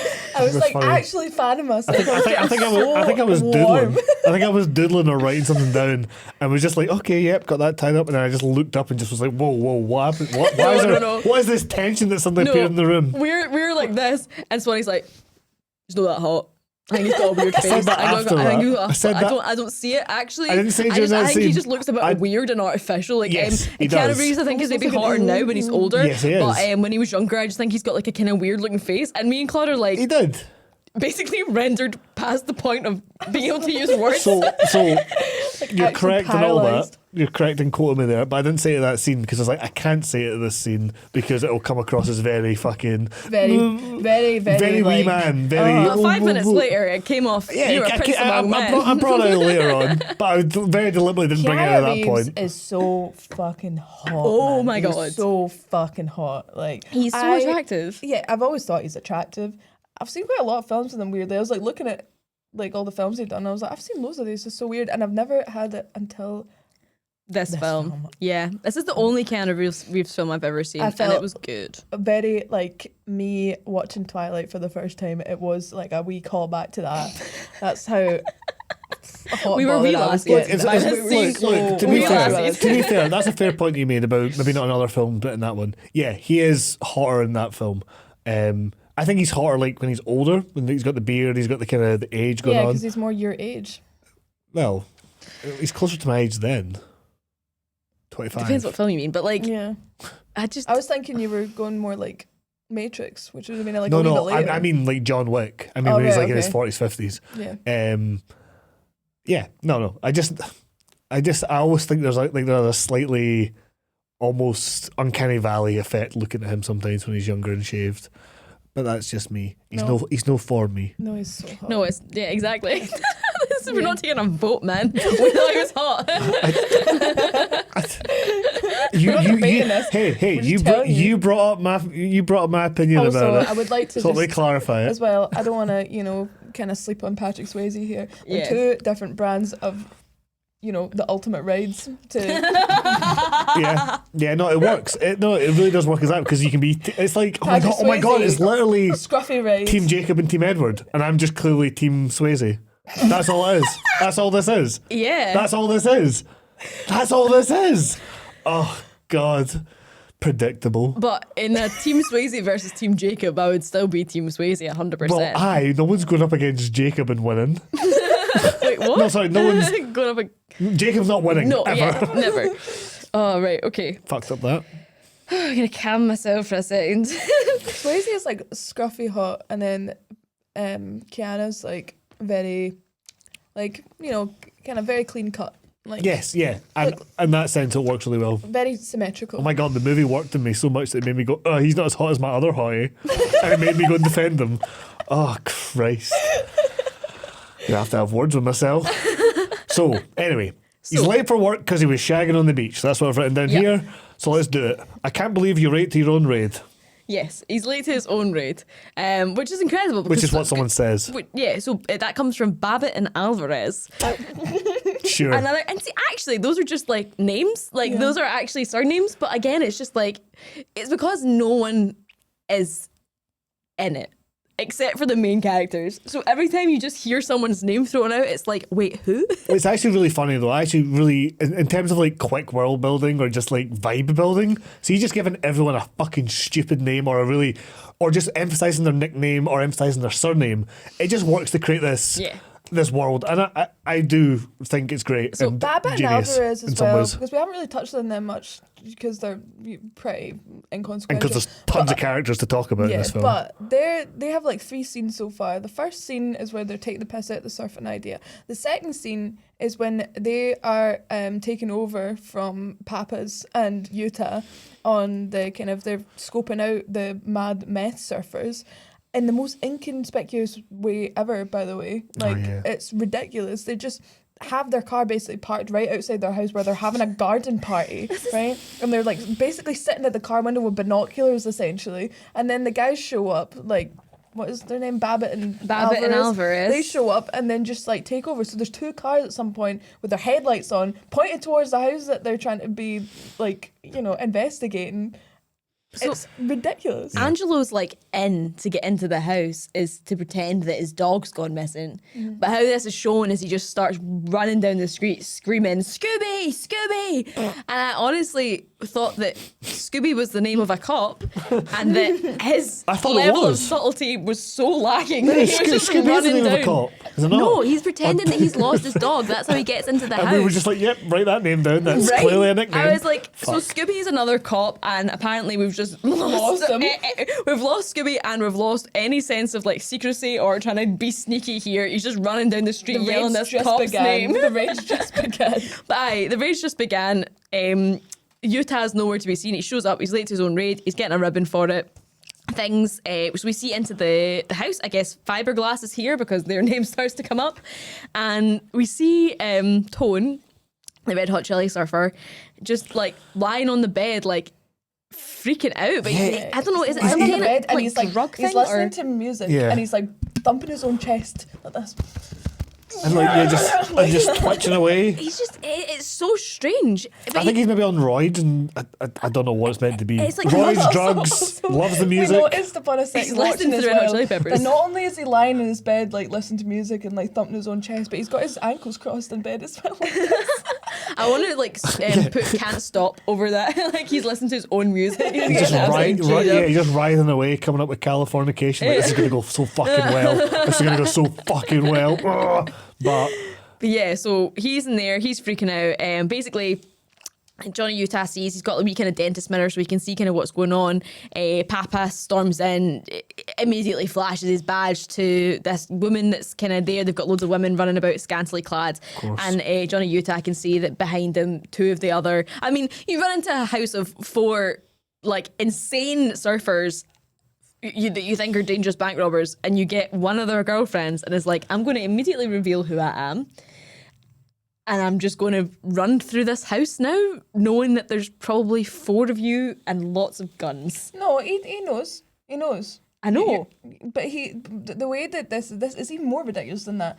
So he is trying to speak to Alvarez on the walkie-talkie, but there's a guy mowing the lawn next to him, so he can't hear him say, No. there's guns in the house. I'm saying, like, Utah's trying to tell the guy this on the walkie-talkie because of the lawnmower kit. But I'm like, why was Angelo Papas's plan, knowing that this is a den of dangerous criminals, to run in, immediately reveal that he's a cop with, like, he takes like one of their girlfriends as a hostage, and is then just running about through the house knowing that the house is full of criminals and guns. Like, what was the plan here? Yeah, Papas just goes, fuck it, I've gone down. I'm a cop, I've got a gun, and I've got you. Ah! And that's how he conducts the rest of the mission. And then so Utah gets involved. There's a lot of fighting. Anthony Kiedis gets shot in the foot, as you say. Before he's lumping that, about. Though, he's got 3 lines in the whole film, so he's had the wasted timeline. And then before that, the guys are like, shit, there's guys, there's like 2 guys back there, the guy at the door, and he goes, oh shit, we're fucked.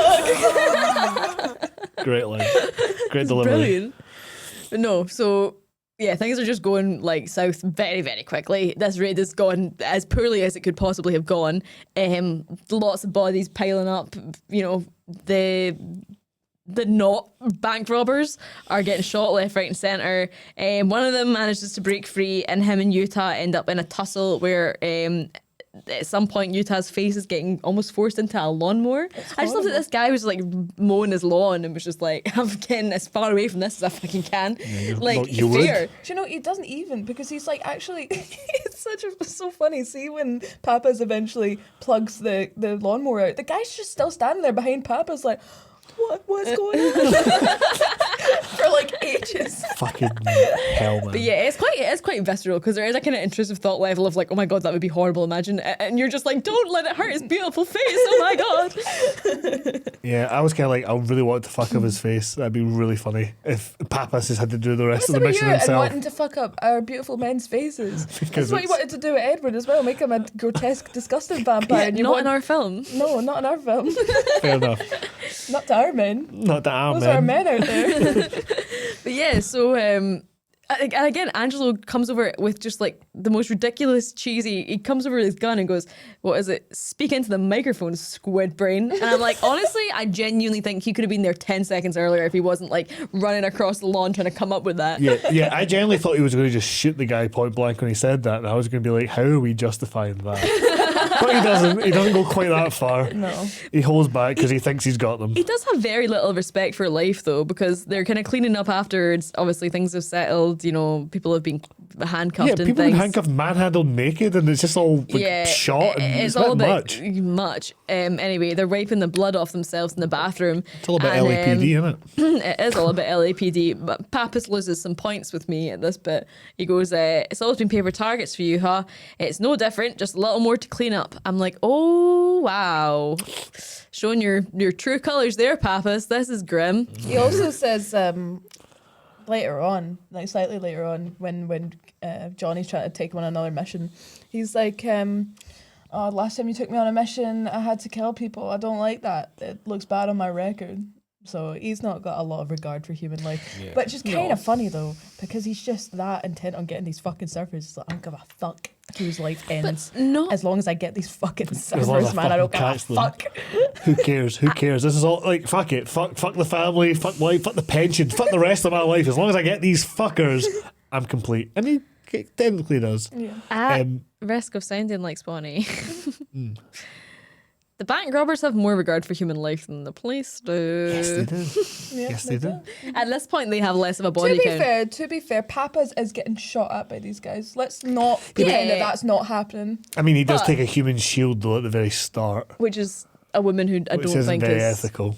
Yeah. Definitely. Imagine that was like imagine that was like the guy's wife. I know it's not, or girlfriend, or anyone that he knew, and you grabbed them. Yeah. You would be like, well, you know, like he's Listen, I'm not escalating that getting into situation. moral implications of Point Break. But It's the whatever. point is, he's very casual. He's Oh, like, just a bit of blood to clean up. It's like, okay. And also, you've got the guy who gets biled over by two cops in the most clumsy, ridiculous way that looks like it was a fucking accident. Yeah. Like, they just barrel into him and they're all just like cunt it all at the same time. And that turns out to be another cop who's undercover. Yes, who's been played by like, Tom Sizemore. Yeah. So this is it. It wasn't the bank robbers. And then this is where he should have gone, shit. It's my new pals. The other 4 surfers from that exact same beach who are never there apart from in the summer. Must be them. Nope. No. The penny has not dropped. Basically, they're getting a bollock in from Dr. Cox. Oh, man. Yeah.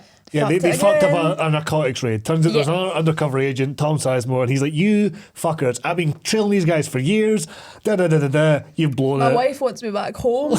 Yeah. He's like, I've lost my life to this. He's like, do you think I like having my hair like this? My wife's put me in a motel. Like, he's like, Fuck. actually, he's having the Nice same tattoo, edit. man. He's got a fucking tattoo for this And then operation. Papa, imagine they just turned to Papas and go, didn't you know this guy? And he's like, haha, oh yeah. Like, you can imagine him just going, oh Frank, hey. It is ridiculous. But also, I just feel as if, like, surely when this raid was getting ordered, like, someone at some point would have been Must like, have known there wait, was... 4 criminal surfers. Also, Yep. if they knew that these surfer criminals Yes. were cat dealers, then why was it so ridiculous? I don't think they're cat dealers. Were they cat dealers?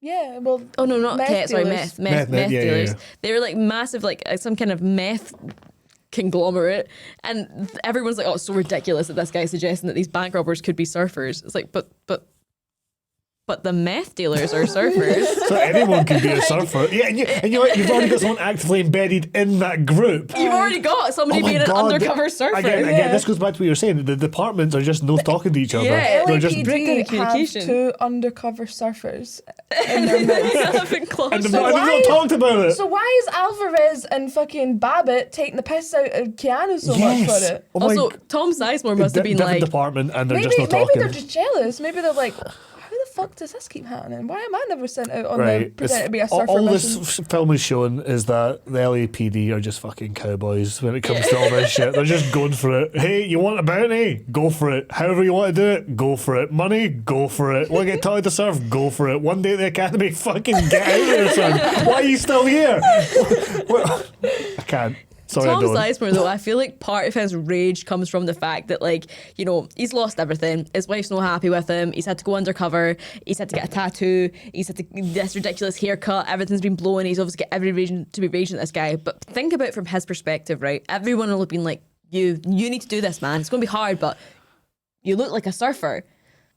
He doesn't really look like a surfer. No, he he looks way doesn't. more like a dad who's Yeah. undercover as a He surfer. looks like he's He looks like a narc. He's like he's taking your son to the surfing. And then Johnny Utah shows up. And he's like, fuck. And he's the new undercover surfer, and he's ruined everything for him, and he looks like that. Yeah, and then you Tom's- would be like, why the fuck do I have this face tattoo? Yeah, and- Why is my wife not Or speaking he'd to be me? like, where was he?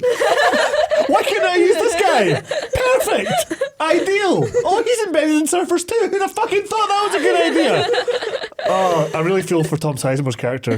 That's like protagonist that Justice for- protagonist we didn't know. Whatever his fucking ridiculous name is in it. Oh, fuck knows. Cheeks or something like that. Fucking lollipop. I don't know. So, they all go surfing again. They get dragged out of bed by Bodhi, and he does see them surfing together now for the first time, obviously, with the realization that it wasn't the Red Hot Chili Surfers. It could be anyone. And he gets it. He sees them together. He gets Sees the how disciplined fluidity they of are. them. Yep. He's like, oh yeah.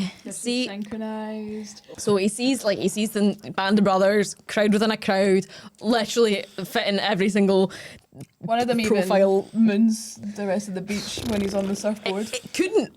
Be more We obvious. can't really give him a lot of credit for putting this together.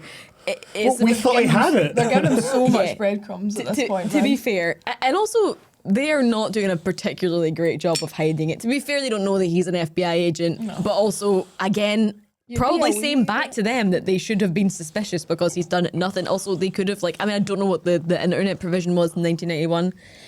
I don't feel like it would be that hard to look up someone called Johnny Utah. Oh, I'm pretty sure. When did they learn that he is in the FBI? Because that's pretty soon.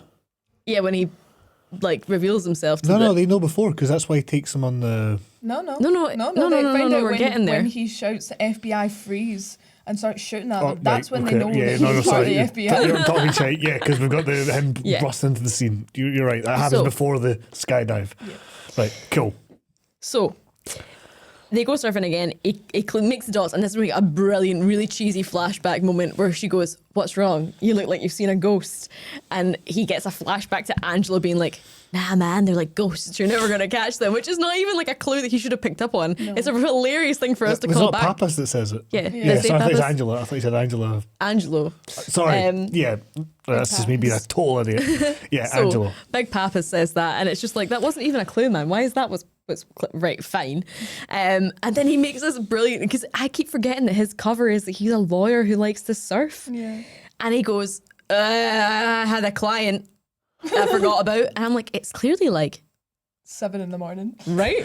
He just runs off down the beach, like without saying goodbye to anyone really. She's like, "Where are you going?" He's like, "I'm like a client. Yeah. I just remembered I'm a lawyer." Like it's just so ridiculous. Anyway, obviously the next scene we see is him talking to Big Pappas, and he's like, "I trailed Bodie today."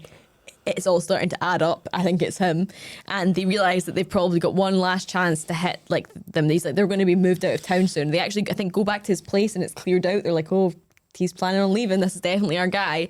And so they're like, right, one chance, let's get this. They are sitting outside a bank. Yeah, Guy Busey is like reluctant at first as well. He's like, "I don't know, last time you got me into a mission, man, it was like totally the wrong guys. We totally fucked up this What are you guy's talking life. about, Gary Busey? People got killed, you know." And then he's like, but the reason then he goes for it is he's like, "Do you know what? I think this is a bad idea, but I think Dr. Cox is going to fucking hate it. So I think we should just do it anyway." Yeah. And then Keanu Reeves just turns around and goes, "My man," and then gives him a high five. I just love that this No, film. he doesn't even say it like that. He says it the most wooden I think he said any line this entire film. He I'm goes, trying to "My do it, man." right? My man. Yeah, I can't even do it. It's fucking ridiculous. I was gonna do it there, but I couldn't not do it. I was just gonna do it in my own accent, like my man. Yeah, it is like that. Totally. So, yeah, My I can man. see him being a Scottish actor who's just like kind of vaguely mastered an American accent, but doesn't want to do anything too enthusiastic in case it doesn't work. But Very yeah, funny. so again, the LAPD this is not showing them in a very good light. No. And yeah, they just want to piss off their boss. They're going to go to this raid, and they're sitting outside the bank. This is the one that they're expecting them to hit, and they're waiting for these guys to show up. And then Big Pappas is like, "Go and get me a sandwich. Go and get us 2 sandwiches. Actually, get me 2 sandwiches, and you can get yourself one." And with very little resistance, Utah is like, Yeah, sure, man. "Yep, I'm going to go get a sandwich. Oh, I'm going to good go idea. get a sandwich. I'm going to turn my back to the bank that we're staking out. And I'm going It's to..." very slapstick, that part. It's so funny. Oh, it's hilarious. It feels like a parody because as he's ordering a sandwich and like even turns back, checks over his shoulder, nothing. He's giving the guy the money or waiting for the sandwiches, whatever, and you just see these comical, like rubber face masked men get out of a car and go running into this bank. Meanwhile, Angelo is, I don't know. He's reading the paper. He's reading, Playing with he's himself, reading Calvin like- and Hobbes. He's like giggling away to himself at Calvin and Hobbes. He's like, "This is fucking hilarious." He's just Like- discovered it. Doing absolutely nothing. Buzzing for his 2 hot dogs that he's asked for. He's repeating 2 hot dogs. Hey, 2 or is it 3? It's a lot of hot dogs that he's asking for He either way. gets 2 and then he's like, "I wish I'd got 3. Yeah, what he that's the thing says. is that they don't even realize after they don't even realize after it's happened that they've been hoodwinked. They're sitting there munching on their sandwiches, and then he's like, "Wait, what's that car doing there? That wasn't there before." And then they realize that they've missed. Yeah. And They've then, missed the heist. yeah, and then immediately, as soon as he sees him coming out the building, Keanu Reeves leaps forward and goes, "FBI, freeze!" And it's like, Like- oh my God, you've been making yourself so well known on this beach. No chill. Like he's like, "I'm going to give it all up for this." He's like, I honestly, maybe he's just like, "I'm knackered. I'm a bit done with this, to be honest. Let's just drop the pretense." You did this without me? Yeah, he's like feeling left out. So then we get, honestly, I mean, I don't really watch a lot of actiony films. I think I've said this like a couple of times on the podcast for things that I've enjoyed ish that are actiony. But then This is a good chase scene. I Yeah, like it this is. chase It's very scene. good It's chase great. scene. It's quite funny as well because like, is this the point where Nathaniel says like this is all getting a bit much when he's like burning the car? Yeah. So they have their Yeah. getaway vehicle. Obviously, Bodhi wants to get all the fingerprints and evidence and things off of it, so he just douses it in petrol. He's like this flamethrower torch, like absolutely burning this Yeah, car. fucking nuts. It's all starting to get a little bit more like this is not how things were meant to go. Things Yep. are starting to catch up with him a little bit. And for the first time, things are not going completely smoothly to plan. But yeah, I think this is the point maybe where Nathaniel is like, oh, I don't know about this, guys. This is getting a bit much for me. And I was like, he's the Selena Gomez of this film. And for context, I've never seen the film Spring Breakers, but I have been told the plot of Spring Breakers by these guys. And when we used to go on like road trips and stuff like that together, we would joke that we were the cast of Spring Breakers, and we would argue like which of the girls was which of which. And apparently, I'm Selena Gomez because I'm the one that would patch it. The earliest sign of trouble, I'd be like, nah, I'm gonna pussy out Selena of this. Gomez shows up. They start to kind of like, you know, be naughty. And then she's like, I think I'm going to go home, guys. I don't like it. And ever since then, I want to call my mum. the nickname Selena Gomez has haunted me every single time I've been not cool about something. Yeah. Therefore, Nathaniel is. Gomez. Nathaniel is the Selena Gomez of And the that's why he's ex-presidents. also called Nathaniel, because he's lame. Yeah, he's lame, and they gave him a really mean nickname, and he was like, "Guys, I don't like that nickname. I think it's rude. It's a derogatory word, and I don't feel comfortable being called that." And they're like, "All right, fine, have it your way, Nathaniel." Yeah. His, Or his name was like actually his name was Nathan. like Max Speedster, and they were like Nathaniel.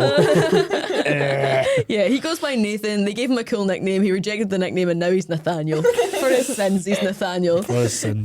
But yeah, so they have this chase scene. All the other ex-presidents kind of drop off. It's just Johnny. It's just Bodhi, and they have this.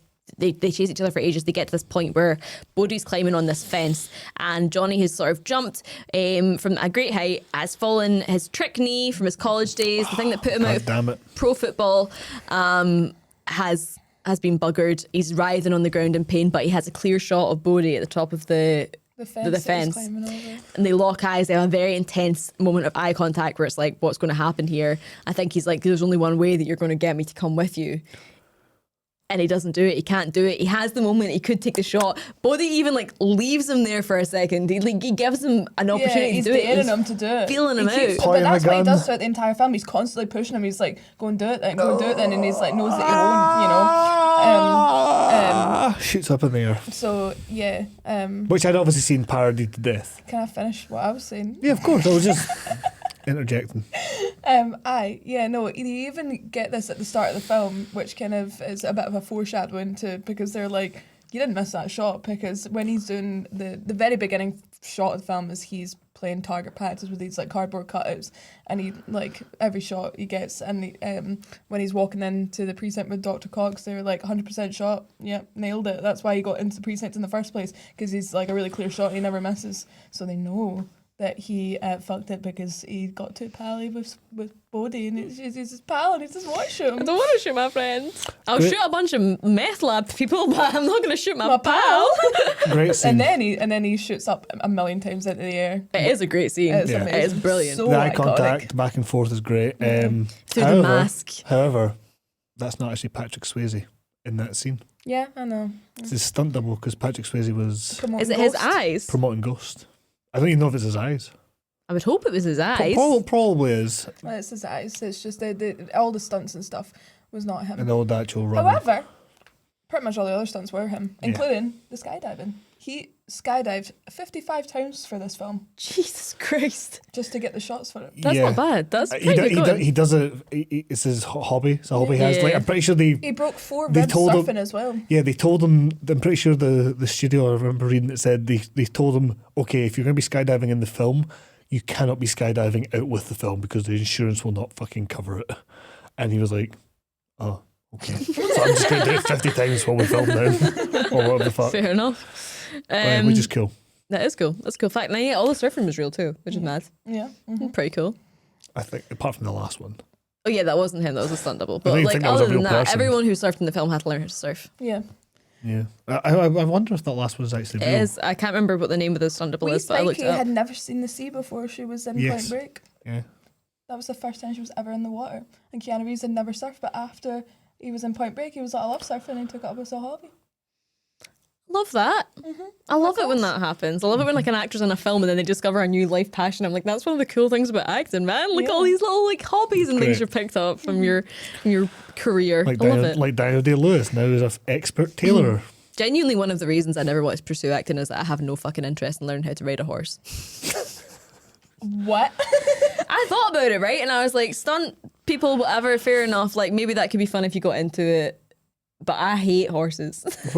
Just don't be in a film with a horse in it then, right? It's quite hard. I think if you were to be a successful actor, there's so many actors who have to be in films where they have to ride horses.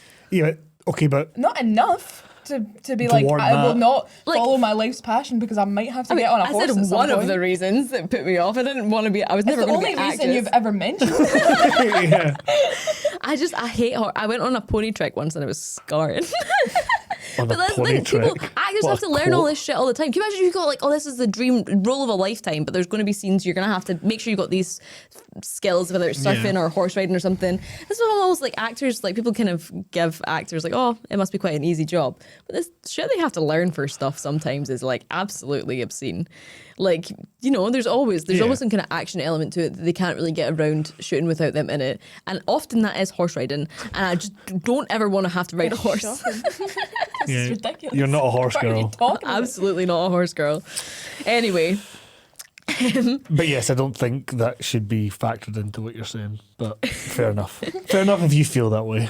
so after the big chase, obviously, and this is again, it's caused a bit of confusion because you're like, why is he hanging out with them again? They know he's an FBI agent. And they're like, I was like, yes, but they can't don't blow the know cover. that he knows it's them. It's a whole, yeah. So like there is, I mean, they obviously probably are very suspicious that he knows it's them, especially because Bodhi and him had that Distraught. very connective moment. But like the pretense has remained. The pretense is like they can keep up an air that they don't all know what's going on. So he's obviously he's got to explain to wee Spikey what's going on with him. He pretends he's been hit by a car. They have a really tender moment where I think he's going to tell her that, you know, he's fallen in love with her now, but initially it was a cover, and she's like, no, don't tell me if it's going to be something sad. And then he wakes up and she's like shooting his pillow because she's found his FBI badge. And she just carries with them. You know, She's not just hidden left anywhere. lying about.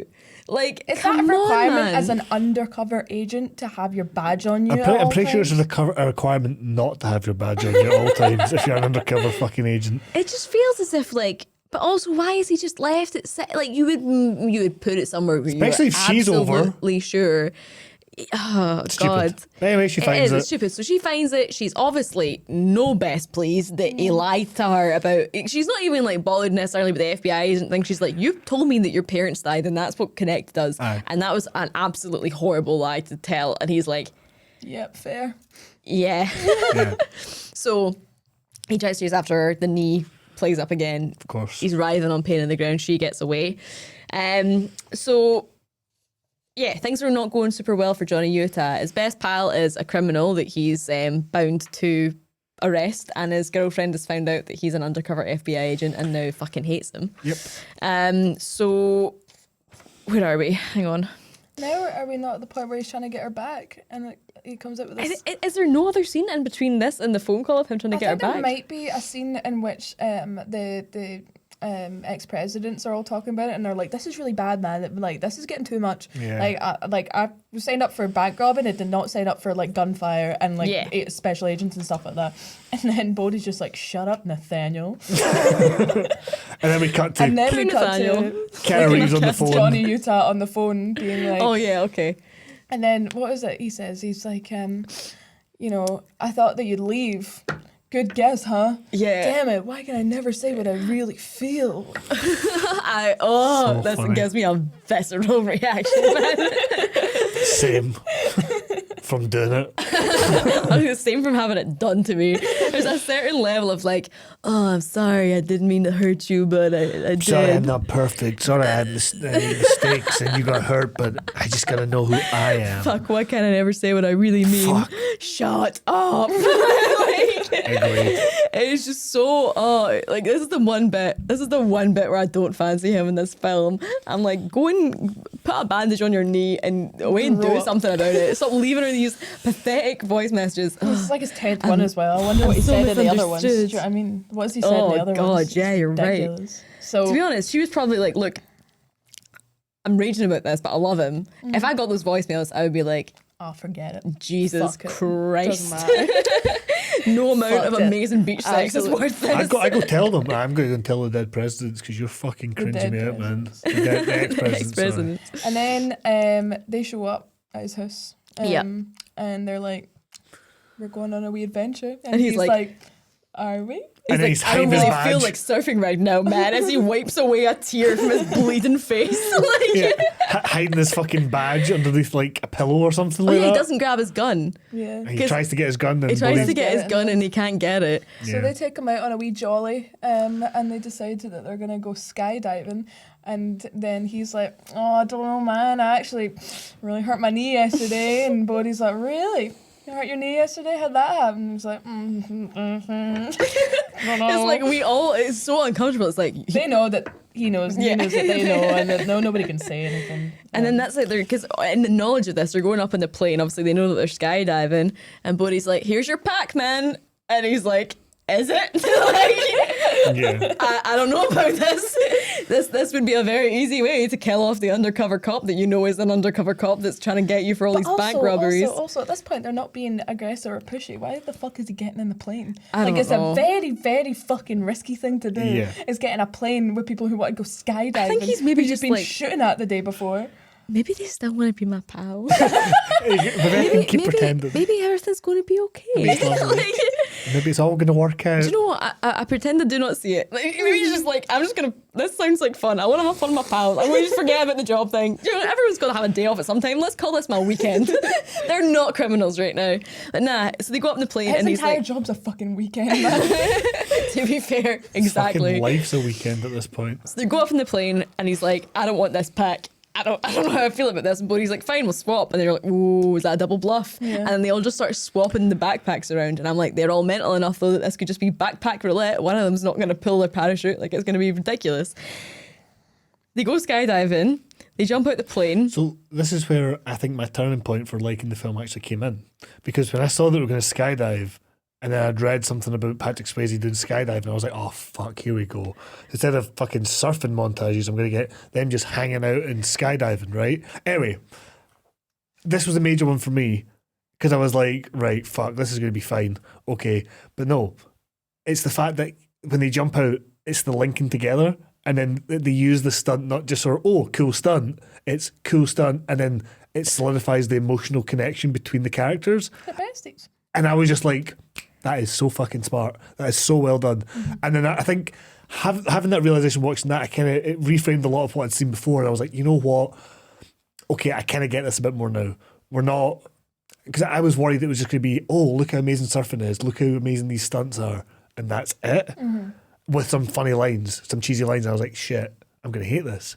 But the fact that there was an actual emotional core that was between the two main characters for me getting explored physically and a big mad stunt scene, top marks. That was great. I really enjoyed that. Yeah, that scene works so well. And it is kind of almost comical the way that they kind of like swim together. They float through the air and join hands. And it's just brilliant. like, They there should are be like just, best pals. Yeah. And like Keanu Reeves, and more so than anyone in it, is so excited. He's like, yes! He's just my pals!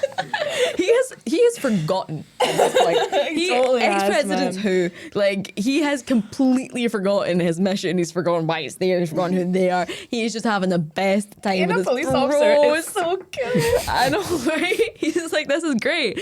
And then you get the moment where they all start to pull their parachutes. I guarantee you Nathaniel pulled his first, as I would Guaranteed. expect my sensible boy to.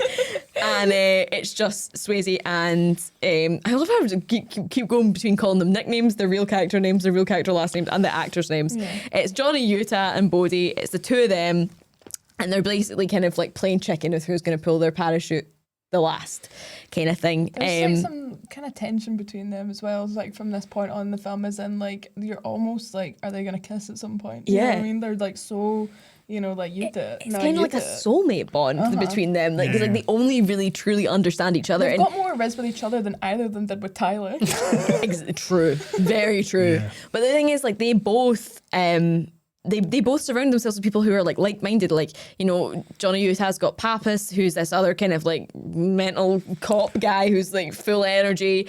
Bodhi's surrounded himself with other free spirit, free thinkers. But the only Apart from Rosie. But the only person who really mirrors that energy they don't recognize in anyone else but each other is each other. And that's like so like that. And I said this to Swanny also, I was like, this for me kind of like, I feel like as a viewer you are so sympathetic with this scene and with this because like everyone likes to think of themselves as having like a slightly wild side and then they're kind of more everyday, logical, realistic self. And it's kind of like it represents both halves of your own brain and your own wants and desires. You've got like this sort of, you know, slightly more reckless, gonna get you into trouble, free-spirited heart, and then you've got like the head, but it is so easily seduced by what the heart wants. And I think this like captures it so well. It really captures that like all logic is going out the window. Everything else that exists on the ground is not real right now. This is just about like the thrill of it kind of thing. Yeah. And I think that ties it is the kind of like the thesis of the film. It ties it all together. This is such a good works really scene. well for that. And then obviously we're back to Earth literally with a bang. Yeah, because it's just for who pulls first. Yeah. It's obviously Keanu pulls. Johnny Utah pulls Bodhi's chute. No, Bodhi that's... Johnny No, it's the other way Utah's around. shit. Sorry, but yeah, of course. And he's like, oh, what are you like, you scamp? Yeah. Yeah. At this point, even I've almost forgotten like what the film was about and how we got here in the first place. They landed They're like, and they were all pals. Yay, and they're it was lovely. friends. Love that for them. And then he's like, oh man, come look at this cool thing in the van. Come look at this this video I found on YouTube. Yeah. And it's Come look at Rosie's new project. and we get to the van and it's like, oh look, I've kidnapped your girlfriend. She's at an undisclosed location and Rosie's like holding a knife to her throat. holding a knife to her throat. She seems very distressed. He's doing too much in that video. And- He's like looking into the camera. It's very too much. horror movie-esque at this point. It's like the Joker's fucking like tapes that he's sending out in the Dark Knight. Aye, I know. But this is like, Keanu's just like, what? Bro. Bruh. No way. He's like, why did you take me skydiving first? And like, that's so, what the fuck? I was just the best experience of my life. And then you're like, I've kidnapped and tortured your girlfriend. So he explains it basically, the reason that he's got Rosie to do that is that he wants a kind of insurance policy. Bodhi's planning on getting out of Dodge, but they want to do one last big bank heist first to cover their travel. This is the one that's going to close everything out. And he doesn't want Johnny to get in the way.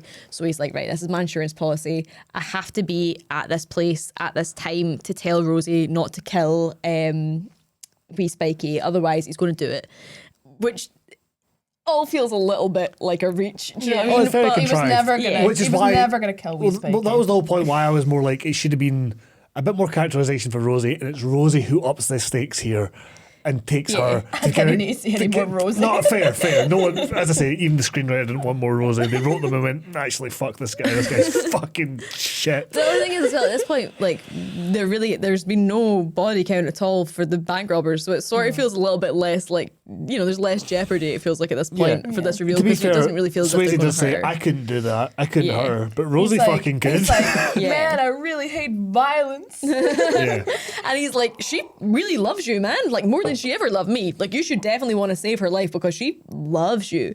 And it's like, what? Again, he's just like, thought you were my pal. I don't know if you remember, but I used to have sex with her. Like, and I'm telling you, from the point of view of someone who knows her really well, because we used to have sex, she loves you, man. But look, this is all just shorthand to give stakes and then make sure that Johnny Utah sticks with her plan, which is, of course, Yes, robbing so the bank. they want to rob the bank. They're going to bring him along with them. And he doesn't get a mask because there's only 4 ex-presidents and nobody knows why Rosie is part of the plot. you mean, oh yeah, Nathaniel? They forgot their top No, hat. Rosie, So Rosie, ignore me, sorry. Johnny doesn't Yeah. get a mask. Yeah. No costume for Johnny. No costume or you go with Lincoln, up to you, mate. You went, no fucking costume, buddy. I'll take Take the my rap. chances with the fucking CCTV and the entire fucking He police looks force, at it man. like that when he gets in. Fucking idiot. So, yeah.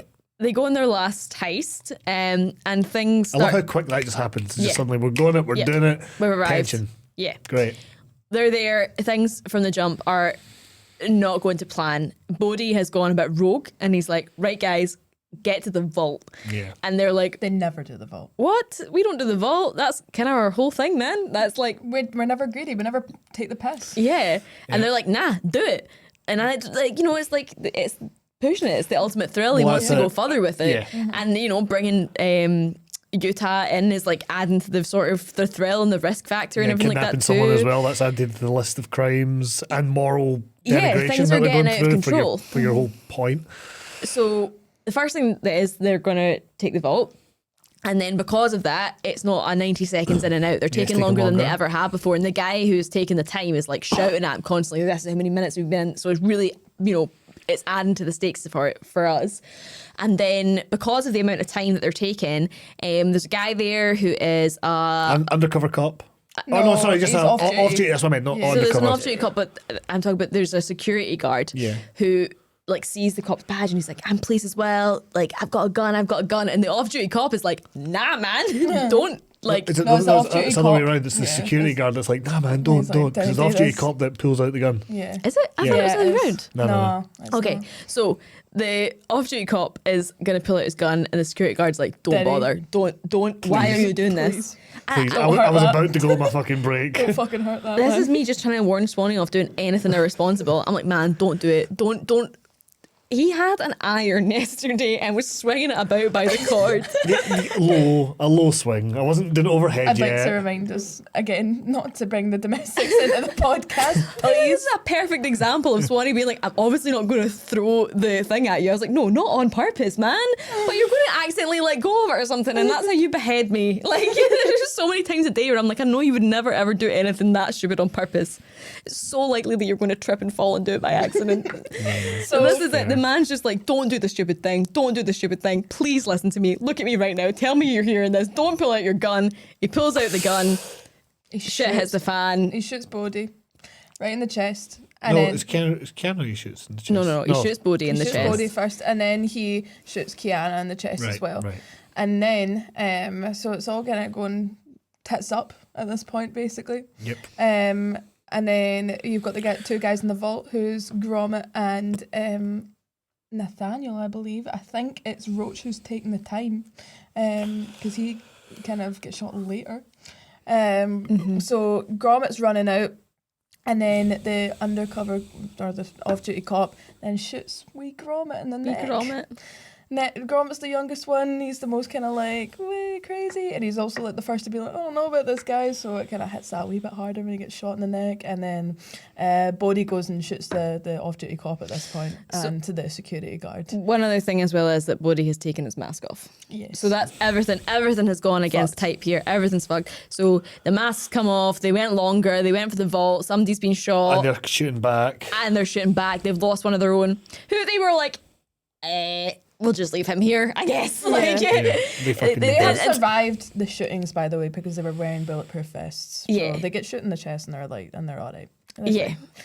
But it's heartbreaking when Gromit dies, man. It's really fucking sad. is sad. It's really fucking sad. And then so now Patrick Swayze's drawn blood, and they are like, right. And like Let's he obviously fucking seems go. quite frenzied about that fact, but they also are a bit like, and you're like, oh man, your whole spiritual thing and everything feels a I don't little think bit. they're like, I think they're just like, we can't do anything anything about about this. it. But like, Because we're not going to sacrifice the whole group for one who's dead, at this point. but he doesn't, give himself up and be like, this has gone far enough. He doesn't, you run off and like run into the sea crying or like have a moment to be like, Jesus Christ. The next time so basically what happens now is on his way out, he punches Johnny Utah, knocks him out. Johnny Utah basically wakes up to the cuffs being slapped on him by Babbitt and Durkle or whatever their name was. Babbitt and Alvarez. They're reading them as rights, and Angelo comes in and is like, nah, guys, come on, he's one of ours. Please never face consequences for their action, get those off. So he does. They're like, sent home with their tail between their legs. As soon as they get in their car, they're like, you know where they're going, don't you? Yep. We chase again. We arrive at the airfield. Oh, before that, by the way, Pappas fucking punches Dr. Cox in the face. Oh, and yeah. then He is does. still allowed to run Johnny Utah back to the station, which he obviously doesn't do, which is obscene. There's so many police about at this point. It's a huge crime scene. People died. People died. And they're like, fucking Pappas goes and punches Dr. Cox in the face, knocks him out, and then they're like, okay, yeah, you can still run him back, I guess. Pappas, like, what? He's like, you don't respect your elders. And I'm like, is that what his angle's been this whole time? Is Because that it? he doesn't seem that old to me. Yeah. It's not like he's in his late 60s. They seem like, about the same age, maybe Right? 5 or 6 years Aye. apart. I'm like, I don't think this really works as being your whole angle, man. Like, fair enough when he was talking down to Johnny Utah and he's like, I've been working on the force since when you were used to shit in your hands and clap. I don't know. And he gives him this kind of line. It makes sense because he's 25 and he's also older than him. But I'm like, I don't think this really works as being your whole reason for being a raging, like, arsehole. Yeah. And then they let him take him to the airport, and of course he's like, nah, they're not taking him to the station, quote unquote. And he's like, nah, man, I'm taking you to the fucking airport, bro. Yeah, let's get this guy. So they get there, and he's like, dude, this obviously wasn't meant to happen. People have died. Like, give up. Yeah, this is Johnny Utah to Bodhi. So he's like, right, come on. Like, this is not what was meant to happen. I think it's time we stop this. But he's like, nah, I'm loading all my shit in a plane. I'm going to Mexico. And then we kind of have another shootout, which happens quite quickly after the last one. Yep. And we lose Nathaniel, R.I.P., my boy. Yep. We lose Pappas as well. And it's quite sad because the reason he dies is because he's like, I'm going to shoot Bodhi. And to be fair, Johnny Utah's like, you can't because then Wee Spikey's going to die. Wee Spikey is, yeah. And so he's like, nah, don't shoot. But he runs in front of Bodhi kind of to protect him. And then whilst he's doing that, you know, Pappas is still trying to get the shot and then he gets shot. Yeah. And by Roach. By Roach. But he also at the same time shoots Roach in the chest.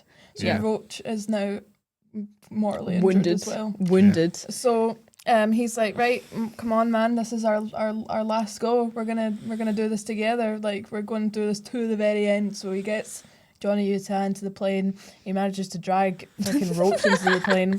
Also, this is just me getting packed in an Uber at the end of a night out, and everyone's like, "You're fine, man.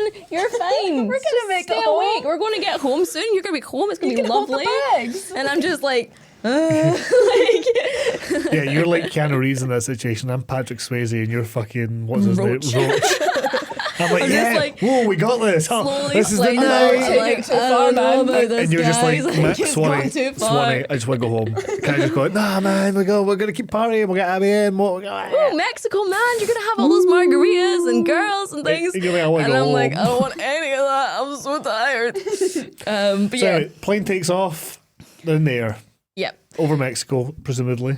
And they're basically just circling it for ages. The pilot, who, by the way, was like, I don't want to fly you to Mexico anymore, man. I just saw a bunch of people get shot. And he's like, thanks for telling the FBI agent where we're going. And it's like, right, okay. And this like, poor guy's just like flying around. And he's like, I've been circling Mexico for the last half hour. You're going to have to get out of the plane at some point. And he's like, right. And he's like looking at Roach and he's like, oh, right, okay. I guess now it's never going to be a good time to do this. And he's like, enjoy. He like pushes Roach out of the plane with the parachute, to be fair, but still. Yeah, so it's another skydive scene we're getting. He's got all the cash strapped to him as well. And then him and he jumps out of the plane, and then Johnny, in an absolute action hero move, jumps out of the plane with no fucking parachute. That was cool. Because he's not told Rosie to kind of cancel the order, essentially. He's just jumped out the plane by being like, Wee Spikey's gonna die, basically, and he's like, Wee Spikey's not gonna die. Not today. Watch. just it was so like a fucking cool. And then he catches up and then he just like, he actually flies. Like, he takes flight. He jumps out that plane. He's like floating through the air. He's like gliding. Well. There's not a bit of fear or hesitation in his face. He knows what he's got to do, and he goes and does it with one practice. This is the second time. Second day on the force, he's an undercover surfer. Second time air parachuting. He does it without a parachute. He's great. He catches up to him. It's inspired. And then I love the whole kind of like back and forth they have again, because again, he catches there's him. like a wee bit of sexual tension behind it, because he's like, basically he's got his gun in one hand, he's attached to Bodhi in the other hand, and he's like, wait, what hand are you gonna fucking release the parachute with then, man? And he's like, because I'm not gonna do it. And he was like, no, you're gonna have to fucking pull the parachute. And he's like, nah, you do it. No, you did. Yeah. You did it. Like that. And then eventually he has to drop his gun so that he can pull the parachute, and they're like, what, like 800 metres off the ground or something mental like that? Definitely. And then Swanny's sitting there like, actually that would break our ankles there, and the entire spine would go shattered. Like that. Legs both I was shattered, laughing. all of them shattered, lying on the ground on a desk. This was a point in the night where I'd switched out. I was not in a bad mood as much. I was trying to be more active with it, but it was just coming out as like really bitchy when this was meant to be, and then they break their legs, of course, but it came across as, and then then they fucking break their legs. And I didn't mean that. And I was trying so hard not to be like that, and then clearly failed in that communication effort. But either way, they would have broken the So legs. they Who gives a land. fuck? Don't give me logic. Don't answer the question. They land in New Mexico. They don't. They land in Mexico. Yeah, they land in Mexico. Fucking thing the, is the dead. first thing we see is just like it is like a sack of shit on the ground Roach's with deeds. a parachute flailing in the distance, Yeah. bills flying everywhere. They have a bit of a sort of tussle again on the ground. The van shows up with Rosie and wee Spikey. Wee Spikey's safe and She's alive. presumably has made her peace with being lied to because she runs to him and she's like, someone who's not going to kidnap and torture Well, me. man, I mean, like, I know that she's not fully aware of what's happened because she's been in the car so far, unless Rosie's been giving her like a live version of what's going She on. looked out the window and saw him. Fucking Rosie doesn't even know what's going on. He doesn't know But where they man, are. imagine not forgiving someone after they jump out of a plane without a fucking parachute for you. Is it a bird? Is it a plane? It's my ex-boyfriend. Perfect. He's watching from the van like, help is on the way. Lovely. Love that No, for me. she's watching from the van like, oh fuck. What the fuck is he doing? So yeah, he obviously has to make that choice of kind of going out. It's almost like implied, go after Swayze more or get her, and he fucking goes and Yeah. gets her. Yeah. And How then- did they What get can he out do of at that that point? situation though? That's a long walk home. yeah, totally. But But yeah, so the money's taken off of the corpse of Roach and they run off into the distance and then we get He's sort basically of... just kind of like, you're never gonna catch me. That's it. Yeah. You tried your hardest, but he goes, We're done shame here." you told me about the great Australian winter wave that's coming. Shame you told me that plot So, detail. This is basically in the last very, very final section of the film. We get a sort of flash forward, we jump ahead in time, and we find out that Johnny Utah has remained on this case. Yep. So as of still a cop. as of somehow. his entire time in the FBI so far, he's never solved this one case. He's still on this one case. He's proven himself in no other way. And again, like to take stock, we've lost a couple of meth dealers. We've lost one undercover cop. There's one off-duty cop. Three Lost Papas. Three surfers. We've lost Papas, his partner. A lot of death. No arrests. No recovery of money, funds, anything. Loss And of someone money. was kidnapped and tortured. More money was lost. A lot of public funds. Again, the mishandling of taxpayer dollars. Not great in this film. Big theme. No crimes have been solved. Nope. No perpetrators have been apprehended. Well, I guess crimes have been solved, but they've not been closed. They know who's done it, but he's away. They're all dead, and the other ones in Australia are trying to catch a wave. Yeah. Great. So he's followed them across these different places. So he's like, I went to every place in New Mexico looking for you, couldn't find you anywhere. Followed you all the way to Fiji. I think I missed you by a week. Found fucking Rosie there. He was like, what, a hunk of meat or whatever he I called think him. he just wanted to hang out with him. I think Yeah, he's man. just like, my Hey, pals man, in can you Fiji teach me more this week. surfing so I can do that big wave with you, bro? Yeah, like, but this is the thing. It's like, so he's fucked everything up. He's been the worst cop of all time. Got so many people killed, and his contribution has been to learn how to surf, go to a bunch of parties, go skydiving, and then go on an international holiday for a year. I know. Just felt he's like, oh yeah, it was so hard, man. I've traced you from place to place. Names every one of the most beautiful holiday destinations on the planet. Yeah, because you surfed. I've gone to all the most amazing beaches with the most amazing surfing And then he locations. even says, he's like, do you still surf? Like, Bodhi says that to him and he's like, every day. So he's still got time to fucking surf every day as well. Final sequence then. So It's he raining. confronts him on the beach. Come on the beach, it's raining as fuck. All the other surfers are like, yeah, man, too dangerous, too dangerous. We're in Australia. And in this Australia. is what I knew about Point Break before I watched it, is that I went on holiday with my dad once when I was like a kid and it was raining and we had that Scottish attitude of like, well, we've come to the beach, so we're going to sit on the I'm gonna beach. sit on the beach. It's And been everyone great, else fuck was like it. running off the beach in like droves. And my dad was like, it feels like the last scene of Point Break. And that is exactly what the last scene of Point Break is. It's just Johnny Utah, stony faced, walking towards the Yeah. beach as everyone else is like, are you crazy? It's the 50-year storm, man. Like running past Right. him. And I love that sequence, and they just talk on the beach, and he forces the handcuffs onto Bodhi, and it's very much like, yep, that's it, you're caught, you're fucked, and then the FBI are showing up and everything as well. Yeah. I mean, before that, we have one of my favourite lines in the entire film, which is when Keanu Reeves goes, you gotta go down. you cross the line, people trusting you and they died. He's like, I trusted you, man. I thought we were pals. You were my pal, man. But the best you were thing my is- best pal. This is when we also get the line from Bodhi where he's like, guess this time you're not going to get your guy, Johnny Utah. And it's like, I know you've not been here for a bit, but we're still at zero. We're still, he's you're never his got first his guy man. that he's This trying to is the get. first guy. This is the closest he's going to come to getting a guy. Anything.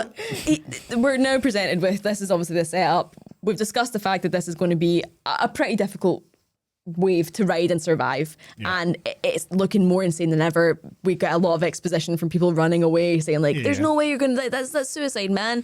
So we get there, it's just Bodhi on the beach, and he's like, right, I'm not letting you ride this wave, I'm going to arrest you, that's justice kind of thing. FBI, cops, Australian police showing up. Bodhi appeals to the wild side of him. I think he even handcuffs Yeah, him that's too. what I said, he handcuffs him. He handcuffs himself too, so that he can't go away, he can't escape, surf. yeah. Told them you go quietly. Yeah, where we can tell that, there's people surrounding him. They're all gonna. I don't know why they've brought so many men in to get this one guy. I mean, Yeah. showing everything that he's done, fucking all precautions. They always do that anyway. Yeah. What? Fucking- He's a criminal who shot a couple of people, and we've got like helicopters and like maybe like 60 different like He's a Australian police master officers. escapist as well. Yeah. They've been I get searching you. for him for a year. I They're get like, I you. don't want to take Anyway, any we're chances. applying logic. We're applying too much logic. So So We're they here. get there, he appeals to the side of him, he's like, this is it, man. There's no cliffs on either side. What am I going to do? Swim to New Zealand? He Like, goes, I'm not going to paddle to New Zealand. Yeah, he just wants to ride it, and he does appeal, as you say, to that wild side of Keanu Yeah. Reeves. And I do like that he just goes fuck it and lets him go out because Yeah. he knows he's going to die. He knows they're not going to. He's not going to get away. He's going to let him ride that wave. The cops are like, oh, we'll get him when he's back. And he's like, he's not coming back. And that's the last line And he of the film. he tosses his he tosses as that. he tosses his badge into the sand, which is a Yeah. really cool ending. And then we get some great shots of the As he should surfing. have on his first day of policing. Yeah, as he should have on the first day of But policing. he But yes. essentially did. Like, let's be honest. Zero policing has been achieved. Once again in this film, we've wasted a lot of tax funds and we've achieved nothing. Just for him to realise, you know what? I want to be a surfer more than I want to be a police officer. What do you think he did after this? To like Surfed. fund the surfing? I genuinely, I think he just went. Robbed banks. Aye. Rob Banks to fund his surfing addiction. Based on, That's actually a very good idea. Hey, he had it right. Just don't go crazy and kidnap people. Just don't have a Rosie on your team and you're fine. so, yeah. We're at the end. We're at the end. Is That's Rosie, it. Is Rosie the rogue? Oh, also, Rosie died. Oh, we kind of talked- covered that we a lot talked about earlier. Rosie's we talked meat. about Rosie. Yeah, Rosie's Rosie's meat. In But Fiji, that's I it. guess. Yeah, Fiji that's the meat. end. But no, that last shot, the last surfing shot is great. I like Yeah. that one. Yeah, it's cool. He's going it into does this look- 'cause massive, it's a- terrifying looking wave. I don't even know if it's real or not, but it was great. It was Yeah. cool. So I mean, he I know dies. the wave is real, but I don't He know if catches it was a the stunt ultimate double. Or, ride. yeah, and he dies, and we see him, and of course he does. The Yeah. fucking weight of it crushing down. So, yeah, we're at the end of the film. Should we vote on Rogues Gallery for once and for all, just so we've got it? Okay, Okay. my vote. Anthony Cadeas, gotta be. Yeah, I'm going to go for Red Hot Chili Surfer. Yeah. It doesn't really matter. I guess. No, I just want to know where I stand on it. Okay. Probably him because he is funnier. But Rosie makes me question a lot. Rosie, More. I didn't even think Rosie was up for grabs. I thought it was going to be Pappas or Red Hot Chili Well, Surfer. yeah. But to be fair, they're all Yeah, good there's a lot of nominees. them. There's a good Honorable lot of them. mention. Rosie lying on the sand and spitting beer into the fire is such a roguish moment. And him holding with the knife and all his plan, an idea that Rosie's the more extreme one that we don't see a Yeah. lot of. Uh-huh. It's weird, man. But, So, yeah, but we've for got comedy's sake, it's got to Red be Hot Chili Surfer. Red Hot Chili Surfer. Yeah. Yeah. Okay. Excellent. Right. Couple of critics talking about it. Some things I'd like to get your thoughts on. Mm-hmm. General consensus: Rotten Tomatoes. Absurd, over the top, and often wildly entertaining. Point Break is here to show you that the human spirit is still alive. Yep. Yeah, I would agree with I think that. that's actually a really, really good summation of it. Yeah. It's got generally positive reviews. It was pretty well received at the time, and it's kind of developed a cult following now. Roger Ebert at the time gave it 3.5 stars out of 4 and wrote Bigelow. So let me know what you think about this. Bigelow is an interesting director for this material. She is interested in the ways her characters live dangerously for philosophical reasons. They aren't men of action, but men of thought who choose action as a way of expressing their beliefs. Yeah. And I thought that was a pretty fucking good Yes. summation of it. Yeah, it's a good summation. And that's I what I was so mean, surprised. I was like, as I said, I thought it was just going to be this vacuous, silly action film that was going to spend too much time like on the ocean. I didn't think it was going to have much heart. Yeah. and it does. I mean, there's like a bit by the fire pit where he's like, we're not doing this for money. We're just doing this because we hate the establishment. We hate people telling us what to do, basically. And this is like every way that you can rebel against society, against socially, just like doing it in any way they can possibly, just like taking the piss all the time. So I think that's the thing. I love. Yeah, like because you really start to get very seduced by the philosophy of the bank robbers, particularly with Bodhi, because he's so charismatic and so persuasive, and it's when things start to go wrong and you see what lack of regard he actually has for his brothers and human life and this sort of spiritualist view that he has about anti-establishment and everything, but he's willing to put other people in harm's way for his own personal gain. And he does have this sort of, it's a shame because you're like, oh yeah, it is hollow, it kind of is bullshit. But the theory behind it, a lot of what they're sort of putting forward, you're like, yes, I agree with that. And then it's when things start to go tits up, you're like, no, he's got his own goal, and a lot of his belief and things like that, he doesn't actually stand by it. Yeah, I mean, I think one of the things is not just that it's like, oh, it's bullshit and it's kind of empty. It's more just that he values freedom more than anything else, and if that is at the detriment to his pals and stuff like that, it doesn't matter. Yeah, that's what he's like. At the end, he's like, I cannot be in a cage. If you want the ultimate ride, you've got to pay the ultimate price. Yeah. But he kind of is willing to make that decision for other people. Yeah. It's interesting. You see it a lot in like, you see it a lot in like other parts of other fiction as well. Like even something like Red Dead Redemption 2 has a character like that, where it's very much, hey, yeah, we're doing this, but they're leading the gang and they kind of lead the gang into it. It's like quite a nice trope that they play on, and the film is full of these tropes. So having this kind of charismatic leader that gets in over their head and causes people to fall, as a result of him keeping on pushing it, is a good trope to use, and they do it well. Last thing I wanted to point to, this is just talking about its legacy. Obviously, it's a cult following. This one that I found from Rolling Stones, Rolling Stone magazine. They called Point Break the greatest female gaze action movie ever, citing the bodily condition of Reeves and Swayze, calling it a wet western. And now we're so Great. I knew you'd like that one. Yeah. So, right, ratings out of 10 then. How we want to 10. do this? 10, right? Straight at the bat. You give it a 10? Gave it a 9 when we first watched it, as you were present for that. And I was like, I think I need to watch it again to see if it was a 9 because I was excited by all the new things and the action, and really I would like change my rating upon a second watching and probably be like a 7.5 and 8 or something like that. And then I watched it again on Sunday, and I was just like, just as taken in with the action, but then I could quote all the bits, I knew what was happening, and I was still like, oh my god. So yeah, 10. It's amazing. I couldn't fault it personally. Fair. I can fault the logic, but I don't care. So it's a 10. I get you. Brilliant. I would say it's a 9 for me. I kind of split it on an 8 or a 9, but I think after having watched it this time, I'm like, yeah, it's a 9. I love this film. I have liked this one for a really, really long time. But for me, there are just a couple of other films that I'm like, oh, that's a 10. And this just isn't quite... Basically, it's not Dirty Dancing. It's not my favourite Swayze film. So, contrary, I think it probably is my favourite Swayze film. I've not seen too many. I like Ghost, don't love it. I like Dirty Dancing, don't love it. And I really like this. I don't fully love it, but I love a lot of parts of it, especially the relationship between Swayze and Keanu. I really like Swayze's performance. As I said to you, it's kind of like... It's very easily enigmatic, very, very easily personable. As soon as you see it, you know the character, and you're feeling what's the word for it? You're honoured to be watching this kind of magnetic person. It's kind of like Jude Law in Talented Mr. Ripley. Yes. And on that same note, that's my one thing about Keanu being cast. As good as it is for the hokey silliness, and the more I watch it, I will probably come to appreciate him more in it. But I think we could have maybe explored something a bit more akin to how Matt Damon's portrayed in Talented Mr. Ripley. Matt Damon.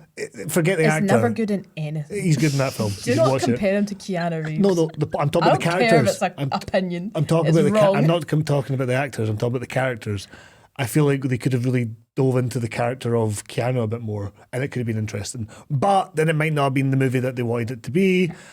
which is fair enough. But that for those reasons, and I guess some of the lack of development with Rosie, that the kind of clumsiness of her getting kidnapped and what that means, and just maybe the general, maybe it could have been trimmed a little bit for me.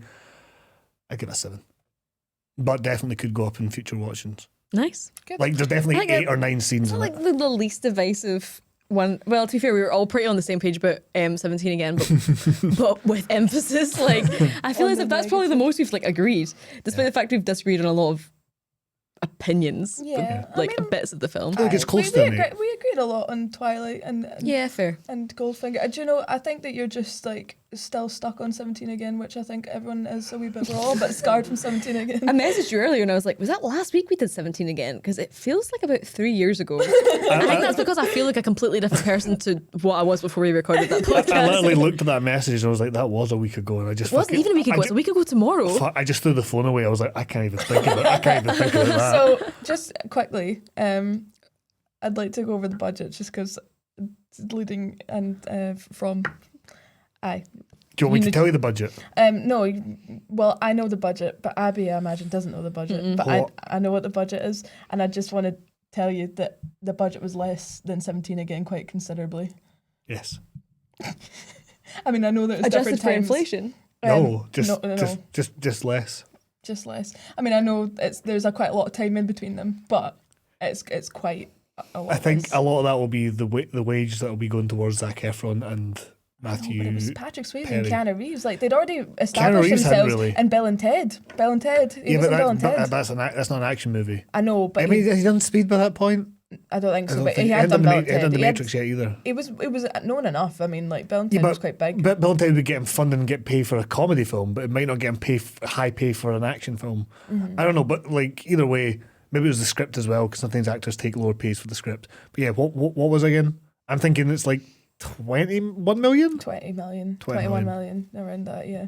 I think I probably definitely thought it'd be more than that, just because of the amount of action sequences that there are, particularly with the surfing and things. That can't be. There's a burning car. Yeah, And multiple. We know that there was at least 55 skydives that they had to right. film. Apparently, that's got to be quite expensive to do. Yeah. A lot of planes. A lot of planes. Swayze's own planes. That is a pretty decent going, Catherine Bigelow. Good use of money.